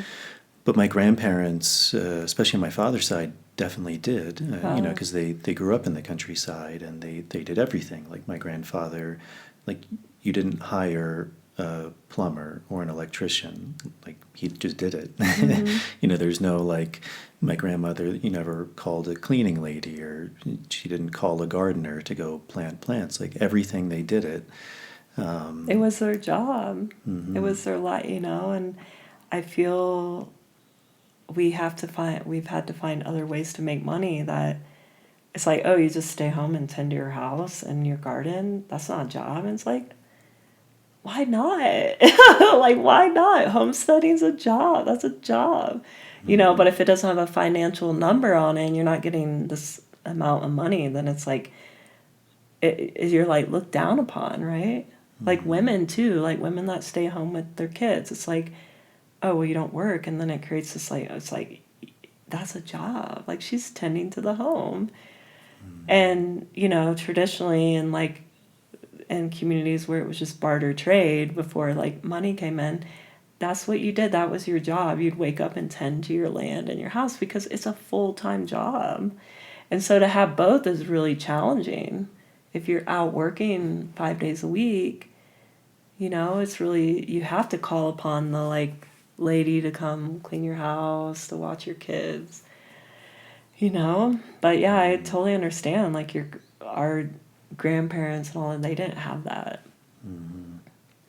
Yeah, and then if I think of my great-grandparents, my great-grandmother had like a really extensive knowledge of plants. And, but, even so, you can kind of like see that kind of slow loss of each generation. But even if I think of my grandmother, especially my great-grandmother, it was also interesting because my great-grandmother, who had quite a bit of knowledge of plants, my grandfather, her husband, was also a medical doctor, so it was quite an interesting combination. But that's beautiful, though. But even like for small things, like even my grandmother, like for most problems, they would often, like you'd give someone an enema, kind of in that way of like the first thing is you want to clean the system before you administer a plant. Yep. If someone was sick, you would give them, a shot of whiskey or ginger or lemon or honey. These like really simple remedies. Or there was all these trees and plants on the land, so it was always the first thing was, well, let's go for that. Yeah. Those seem to be things that, obviously it's also a different lifestyle for, I think for the first time in human history, more people are living in cities than they are in the countryside. So for a lot of people, that's not necessarily a possibility too. It's not, if you're living in New York City, you can't just, I'm going to go to the hawthorn tree or something. Yeah. But that idea of empowerment seems really important because it seems like there are so many ailments that, as you said, especially if they're treated early, they don't become that big of a deal. And so what kind of advice would you have for people like to begin to learn that empowerment? Because I think, as you said, like a lot of this can just seem like overwhelming. Yeah. Like, how the hell would I start? Like, I don't know any of these plants. Super overwhelming. Also scared, like if I get sick, like I don't want to and it's my kid, Yeah. I don't want to give him dandelion and then I find out that's not the right plant and then he gets really sick. But what are maybe some like tools or tips to kind of begin to start that empowerment process? Yeah, that's a good question. I'm glad you brought that up because it can be really overwhelming when you start talking about all these plants. And, you gave the example of someone living in New York, so I'm going to go with that.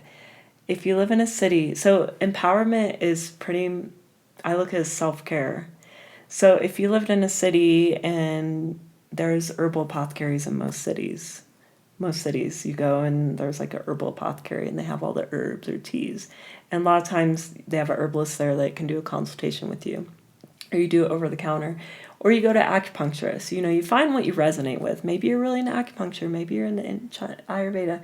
But if you were to go to acupuncturist, for instance, and they give you a bag of herbs, which is usually what they'll do. They'll do a treatment and give you either the raw herbs or the powder. That person then has to take that home, and that's a responsibility. It's not just a pill you're putting in your mouth.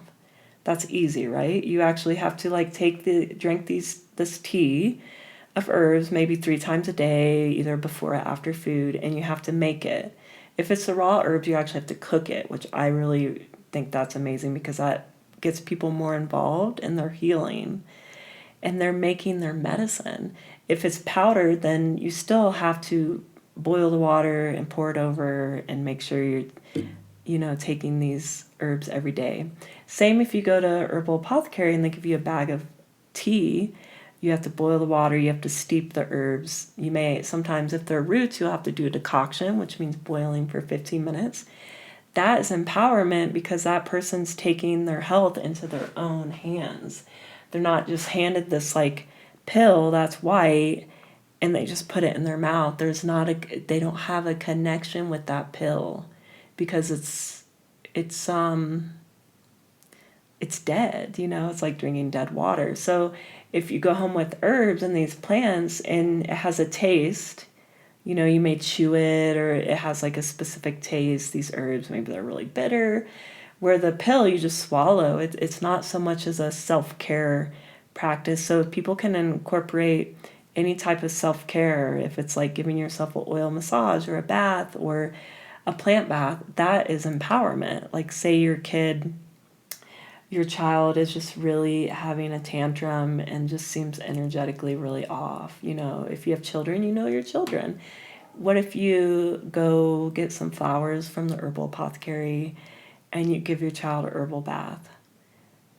And you notice, or chamomile bath, you give them chamomile bath and they're like calming, and then their sleep is getting better and your sleep's getting better.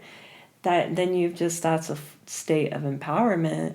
So you don't have to go out there and harvest the plants. You can go to your local herbalist or your apothecary and get the plants. Or you go to a trained herbalist somewhere and they give you herbs, or you go on a plant walk. But I also would recommend if people are really interested in just learning basics about how to prepare a tea, because, there's a certain way to prepare tea opposed to how to prepare roots, if you're cooking roots, because you need to actually boil them, how to make like a plant bath, how to make like a herbal infused honey or like a fire cider vinegar or elderberry syrup for your immune system. These are like basic things you just have around the house if you have kids or for yourself. I would recommend maybe an online program. There's an herbalist called Rosemary Gladstar. She's amazing. She does an online like medicine making workshop. Or if you don't, online's not your way of learning, you could find an herbalist in your area and go on a plant walk, or get a book. Like Rosemary Gladstar has amazing books that have recipes, like herbal recipes, like a cookbook. And you could take like 2 recipes out of there and have like a immunity syrup to get you through the winter. So that's not as overwhelming. People could start small. They could just start doing self-care. And if you start doing self-care, like a foot bath and self-love, that is going to be empowerment. It doesn't have to be like you're ingesting like all these plants every day. It can be because that small shift in your life will just start to become a ritual. It's the rituals, like what rituals can we bring into our life that will bring empowerment.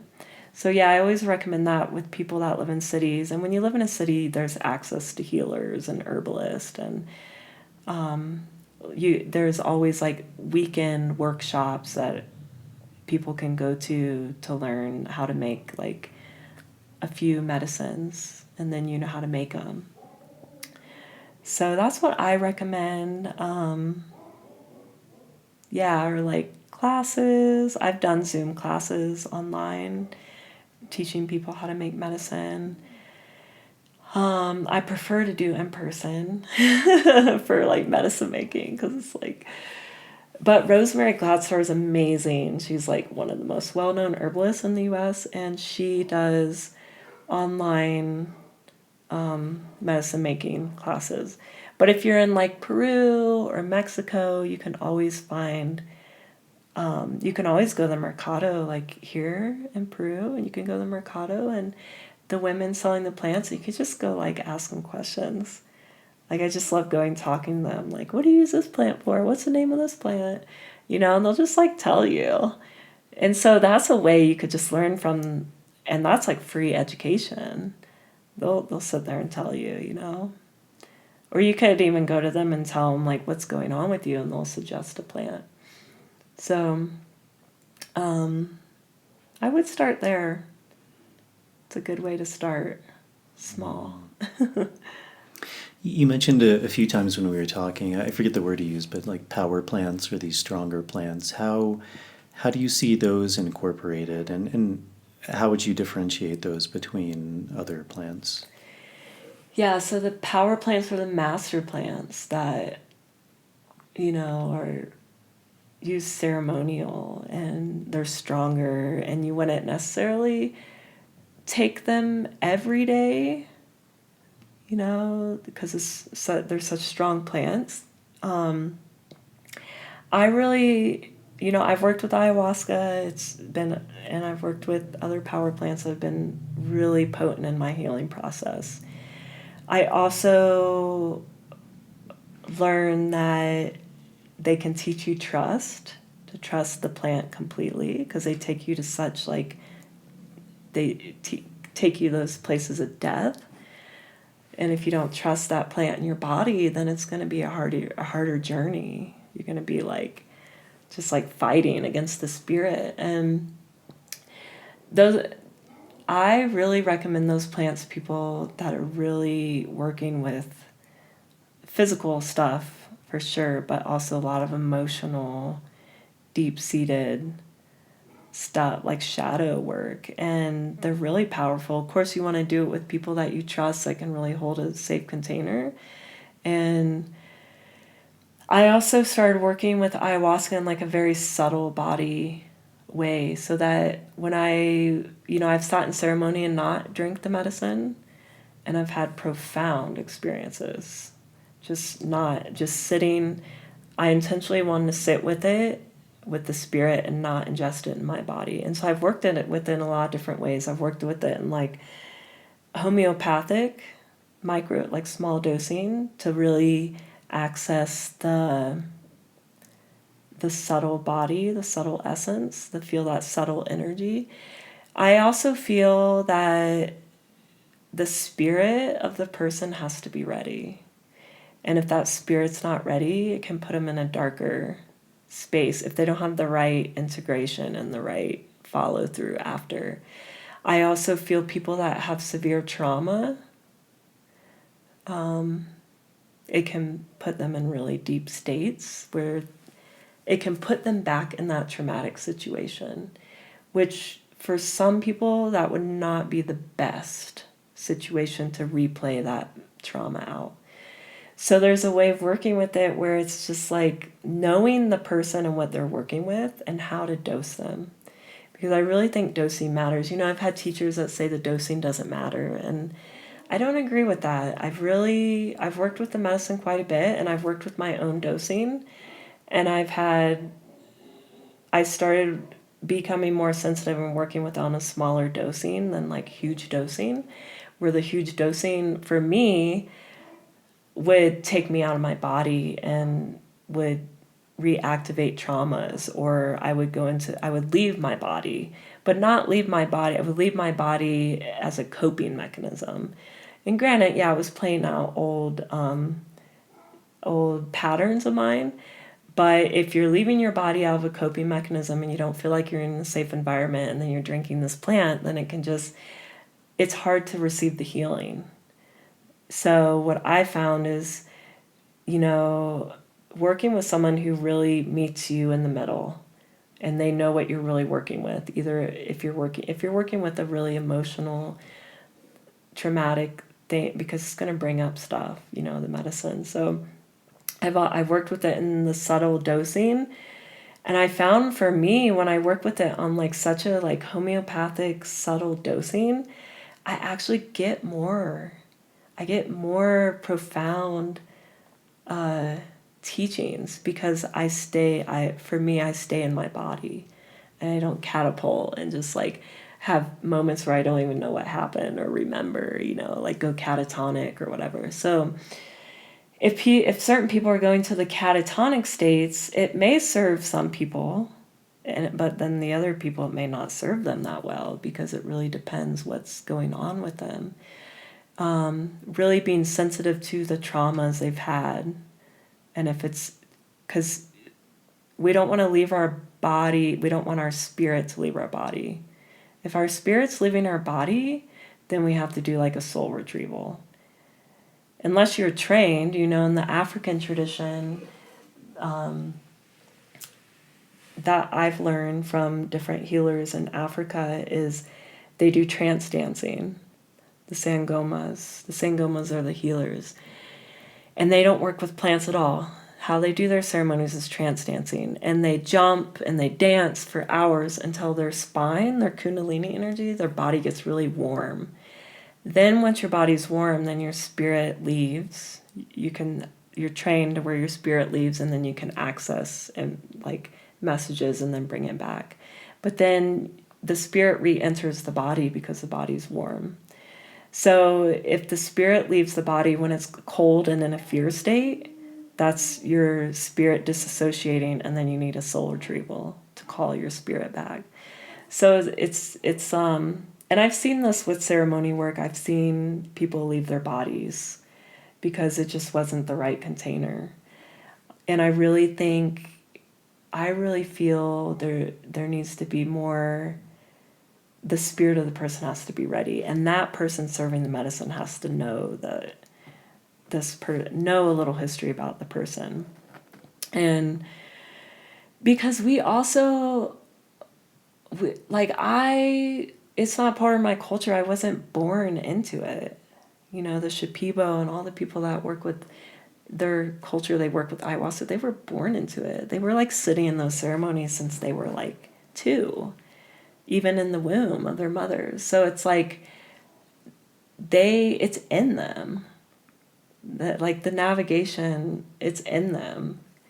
And so I think for those of us who aren't familiar, weren't born into these teachings at like age 2, we have to learn how to work with that plant spirit, because it's really strong. It's really strong, but it's profound. I mean, I've seen amazing healing in people. For myself, it rewired so much. But after observing people doing it, me working with it so long, that spirit is in you. Like, you don't necessarily need to ingest it. It's actually like, I call upon grandmother to help me in parts of my life. I call upon mapacho when I feel like I really need that plant, because the spirit will just arrive. I don't need to necessarily be ingesting it every day. So it's like building that type of relationship with the medicine. And it's from my own personal experience, because I had a really difficult time with that plant. It was a really challenging relationship. And I've just gotten to the point where I've like have a totally different relationship. But it was, working with it, I started working with it in my 20s, and I was like, I don't get it. Like, why? And I, keep trying it. I was like, and it would just be really intense experiences. And I learned through those experiences that I wasn't ready to face what she was bringing up for me.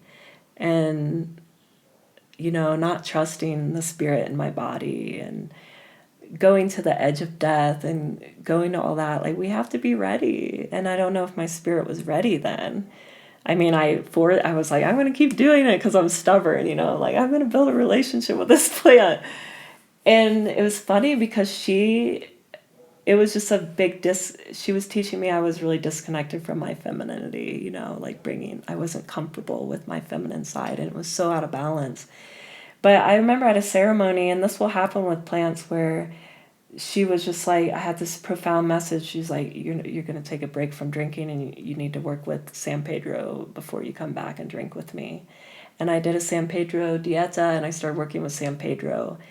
And I realized I had to really work with like healing that masculine side of me before I could really work with her and trust her. Like, I had to work with like more the energy of San Pedro before I could go back to her. So like, I know power plants will do this. They'll like bring another plant into your view for you to actually go work with that plant before you work with her.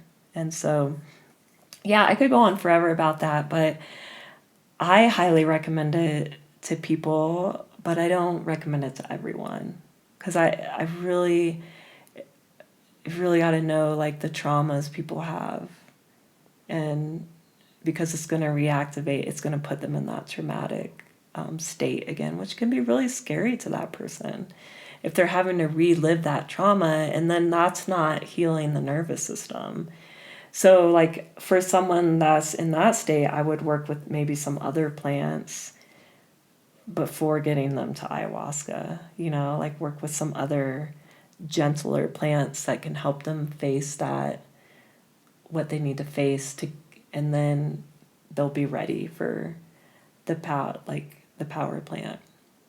Can you give an example of maybe what other plants can be? Well, the one plant, like Chidik Sanongo, for like clearing fear out of the bones, that, because I feel if somebody has a lot of fear in them, that we need to work with that first, because it comes up when you're drinking the medicine. And if you're in a fear state and they don't have tools or meditation tools to work through the fear, then it can just like catapult them into like a deeper state to where they're not really getting the true essence of the teachings, because they're so like in it, and it's such a meditative plant. Like, it's great if you have a meditation practice first before you do anything like that, or like some sort of practice to really bring you to your breath and your center when these like scary things come up. But doing a dieta with that, where it like clears the fear, that, because fear can get like deep in your bones, and it can be ancestral fear that's like, and fear is like totally debilitating, and it can put people in states where their spirit will want to leave their body. And so like doing something like that and then going to the medicine, but it also depends on the container, right? Like, because there's so many people serving the medicine now, and people having horrible experiences because they've been led to like, people that are just doing it for money. It's sad, it's happening, and I think they haven't had the best experiences because they weren't in the safest container for what they had going on emotionally. And there needs to be a sense of safety for those really fragile people that are healing really deep stuff, like deep traumas. And the medicine can heal it. It's just the container and the safety. It's all about safety and how they feel in that safe space. And but even like tobacco, working with tobacco first and clearing energies, and then like baby steps too. Because I'm like, it's just, when you're born into these type of ceremonial settings, it's like nothing to you. You're doing these ceremonies ever since you were a kid. It's like, you're just like, but then when you weren't born into this type of setting, it's like you're like a baby, like you have to go through it all. And but I really feel the medicine is so potent in these times. I also feel it is it's like, just have discernment with everything. Any ceremony work you do, have discernment, because it has become an industry where it's like tourism, spiritual tourism. So just making sure the container, like, you really feel a deep trust for the people that you're going to sit with. Because if you don't have it, if you don't have that trust, or you have intuitive mistrust, then you'd be better off going to someone else, like listening to that, because it's going to shape your experience if it's like your first time, so yeah, I've revisited the medicine just recently, and after a long 7 years of just not working with it, just because I'm working with it in different ways, like really calling upon it. Like, once you ingest it, she's always there helping you. Like, you can always call upon the spirit of the plant to protect you and guide you. It's like you have to keep that relationship going even if you're not ingesting it. And so, yeah, it's a beautiful plant. And I've seen people heal a lot from it. But I had a friend who was working with it, and he had a lot of addictions, like drugs and alcohol. And I was helping him, and I was like, just come to ceremony with me. And he kept trying it and kept trying it, and it just kept putting him in a deeper, like, it can bring the shadow parts out so strong that there can be a point in your life where that shadow is so strong that it makes the addiction even stronger. So his addiction got even stronger, and he went even more down the, like, drug abuse. And it wasn't working for him. Like, but he would have needed, like, a month stay somewhere, like an actual, like, you go work with the medicine for a month, and you're, like, in a whole transformational. So I think people are trying to heal really deep stuff and just do it a few times. I think it's really hard, especially if you have to go back to your old life and your friends where all those addictions are there. So, and I know you, the foundation you work for, you guys do it in a very, like, retreat setting for, like, longer periods. So it's beautiful. Yeah. Yeah. You spoke a few times about this idea, like, kind of this masculine or feminine energy in the world, and, like, part of your calling is especially working with women to cultivate this, and even this idea of, like, burning witches, of kind of suppressing this knowledge, this energy. And then even in your own experience, like, you worked, you were saying maybe it was ayahuasca, and you started to heal this feminine part of yourself, and then with tobacco, this masculine. I think a lot of people, like, intuitively understand that, but I also think there's a lot of confusion around that. Especially more and more in these days we live in. And I think a lot of that, as you said, is kind of this disconnect to nature, like these natural cycles, even these ways of looking at things, like the four elements, like, what does that mean? What is that pointing towards? With the cycles of nature, and all of these ideas, like hot and cold, like they're, it's the same, that polarity, there can be an imbalance. So what is that, when you're speaking of, like, masculine and feminine, what does that mean for you, and what does that look like? Yeah, so all of us have masculine and feminine energy.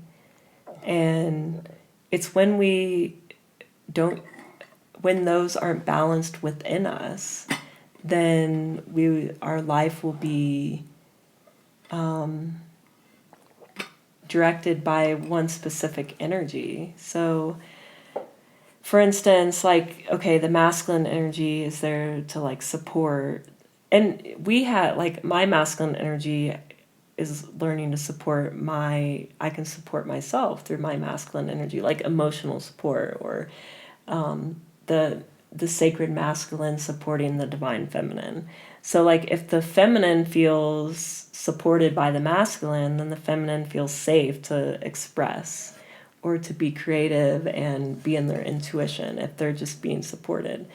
So for an example would be, like, the masculine energy is very, we need it. Like, I need my masculine energy to go out in the world and get things done and be very, like, rational about things. And if I was always in my feminine state, I would just be like, like, dreamy and, like, create, the feminine is, like, creativity, intuition, emotions, being in the flow, creative.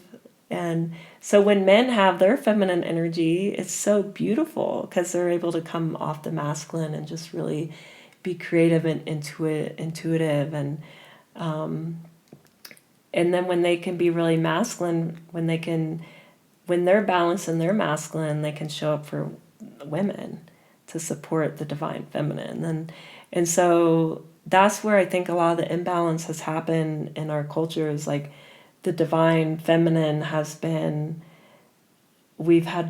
lot of women have repressed that side of ourselves because we live in such a masculine way of living, where we, like, trying to get up the ladder and really, like, make money, and that very, like, outward energy, where the feminine's very inward and receiving, and the masculine's like giving. And so like for me, I really had to balance it because I had such a repression. And we, you know, for each person, their case is different. Like to really know when you're in your masculine energy and when you're in your feminine energy, or maybe you're never in your feminine energy. Like maybe men, there's some men that are never tuned in their feminine energy. And it's so beautiful. The feminine energy in men is so beautiful. It's like men don't just have masculine and women don't just have feminine. We have both inside of us. And the balance comes as like, for me, knowing when I need to go inward and be in my intuitive state and not be trying to make decisions all from the logical mind. You know, that's me coming into my femininity and using my intuition, where in the past I would always just come from the rational masculine, get things done. And so it wasn't working for me because I had to rewire it all. And the medicine taught me that, you know, I had a teacher once who I was drinking medicine with, and he could just see that I was struggling with this like feminine energy of the medicine, you know, because some people can say ayahuasca's masculine, but a lot of people say feminine. And so like she's a feminine energy and she comes in and it's like almost this fear of that like feminine power, like the power that women can have in creating things and being in this world and how we have created the world, and women going and trying to like make all this money and get really competition with the male, the masculine, has created this disconnect from the feminine. And so for me to come back around, like I was in a ceremony once and I was very disconnected from my femininity, very, very disconnected. Like my whole life was very much, my energy was very masculine. I didn't need anyone to help me. I was always figuring it out on my own. I don't need support, you know. It's just like, now that I'm older, I'm like, oh, I need this support. And he looked at me one day, like we were on the mess and he was doing a healing. He was just like, he explained it really well because he's like, you're masculine, because I thought it was my masculine that was out of balance, but it was my feminine that was repressed because my masculine had my feminine like chained. So like my masculine had taken over so much that it had my feminine chained up that I couldn't even express my femininity. I was so repressed. So I had to like remove all the layers. So it's something that takes time, I think, that for people to figure out or to like tune into for themselves, and really getting familiar with what the energy is of masculine and feminine. And we need them both. Like there's times when I need to be in my masculine energy and there's times when I need to be in my feminine energy, but there's not times when I need to be always in my masculine energy. That is not healthy, you know, for anyone. And finding that softness. So, you know, once I was able to really explore, and like I think the medicine really helps with seeing these sides of ourselves, the masculine and feminine. And, you know, I worked with San Pedro because I was a masculine energy and I always felt so comfortable with San Pedro. It was always just like a walk in the park, like, oh, like I feel so comfortable in this masculine energy. And then when I would drink the ayahuasca, it was just like, I don't feel comfortable in this energy. Like this doesn't feel good to me, you know? And so I had to pull the layers for myself. And, you know, for everyone it plays out different, but I feel, you know, when we can come into balance with our own inner masculine, feminine, then it's going to be a collective reciprocity of the feminine and the masculine supporting the divine feminine. And the support that women need and the support that men need. Like men need support from the divine feminine, not the toxic feminine and not the toxic masculine, because there's toxic feminine and there's toxic masculine. But men need the support from us. And we need to be able to provide that for your masculine. You know, if I'm in a relationship and there's that feminine and masculine dynamic. But even when you're in a same-sex relationship, you're still playing out the feminine and masculine. So however it plays out, the partners need to know how to show up for each other in the feminine and masculine way.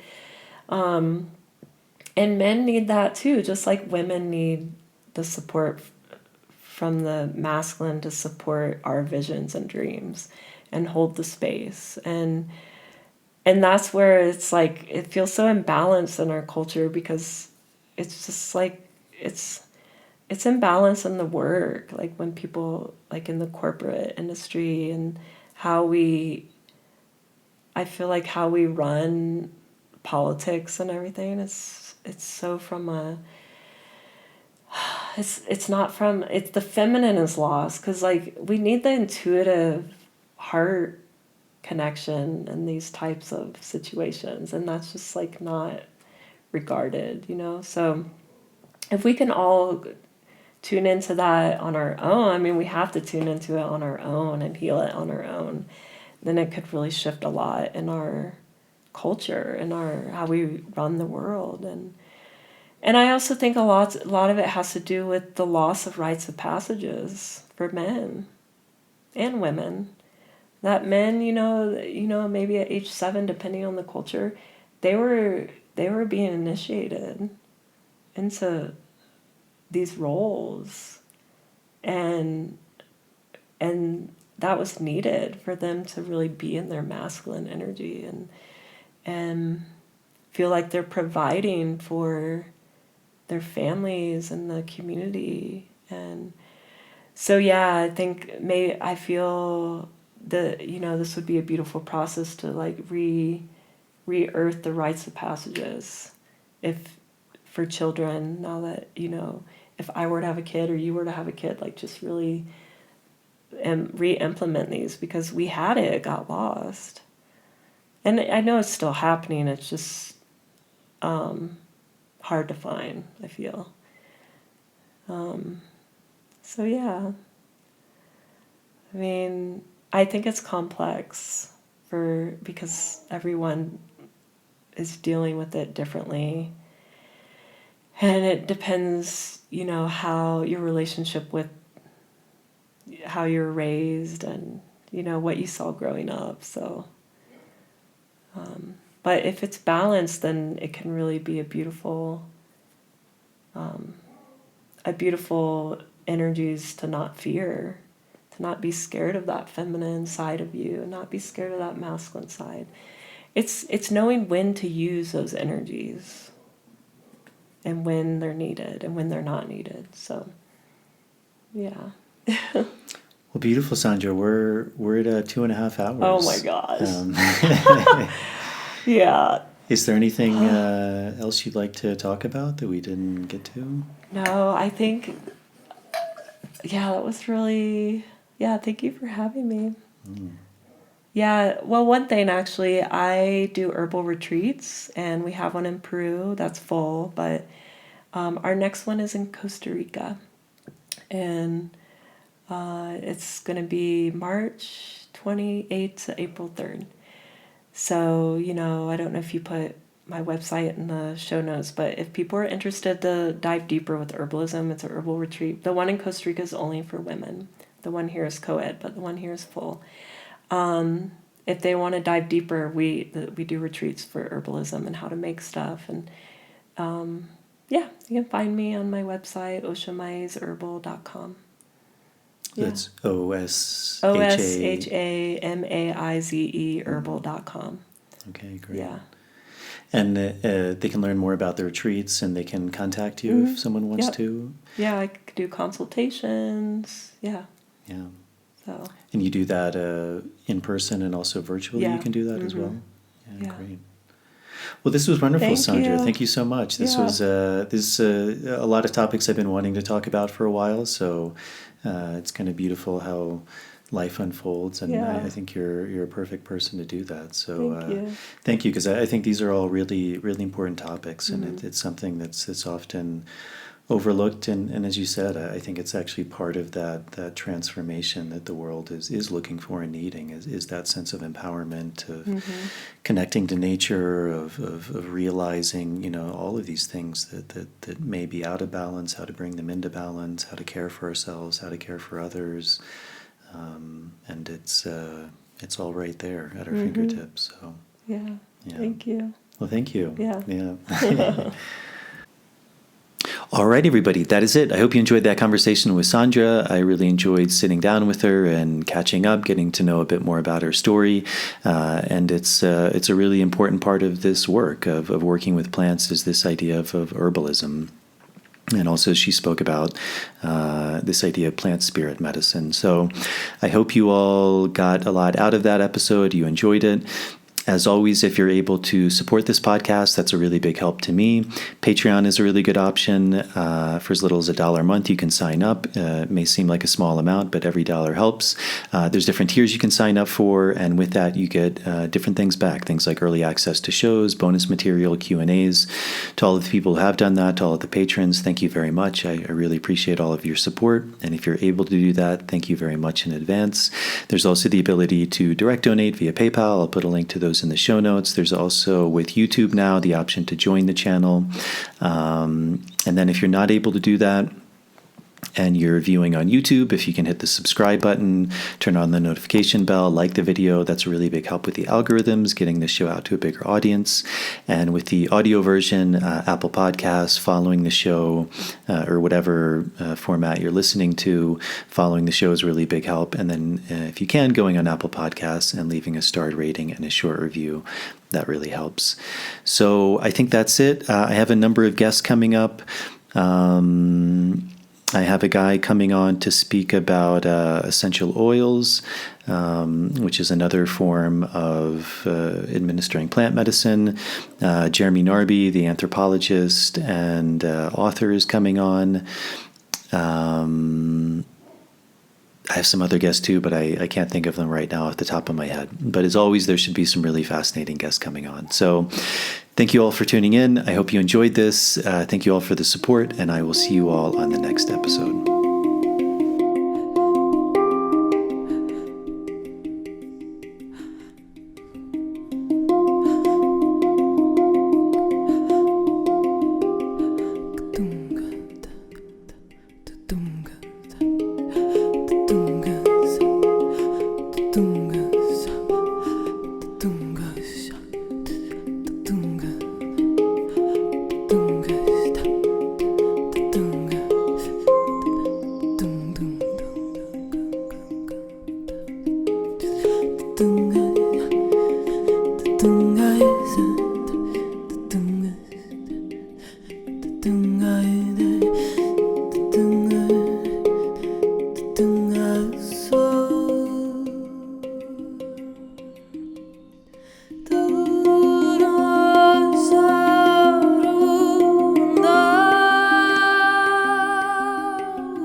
Tunga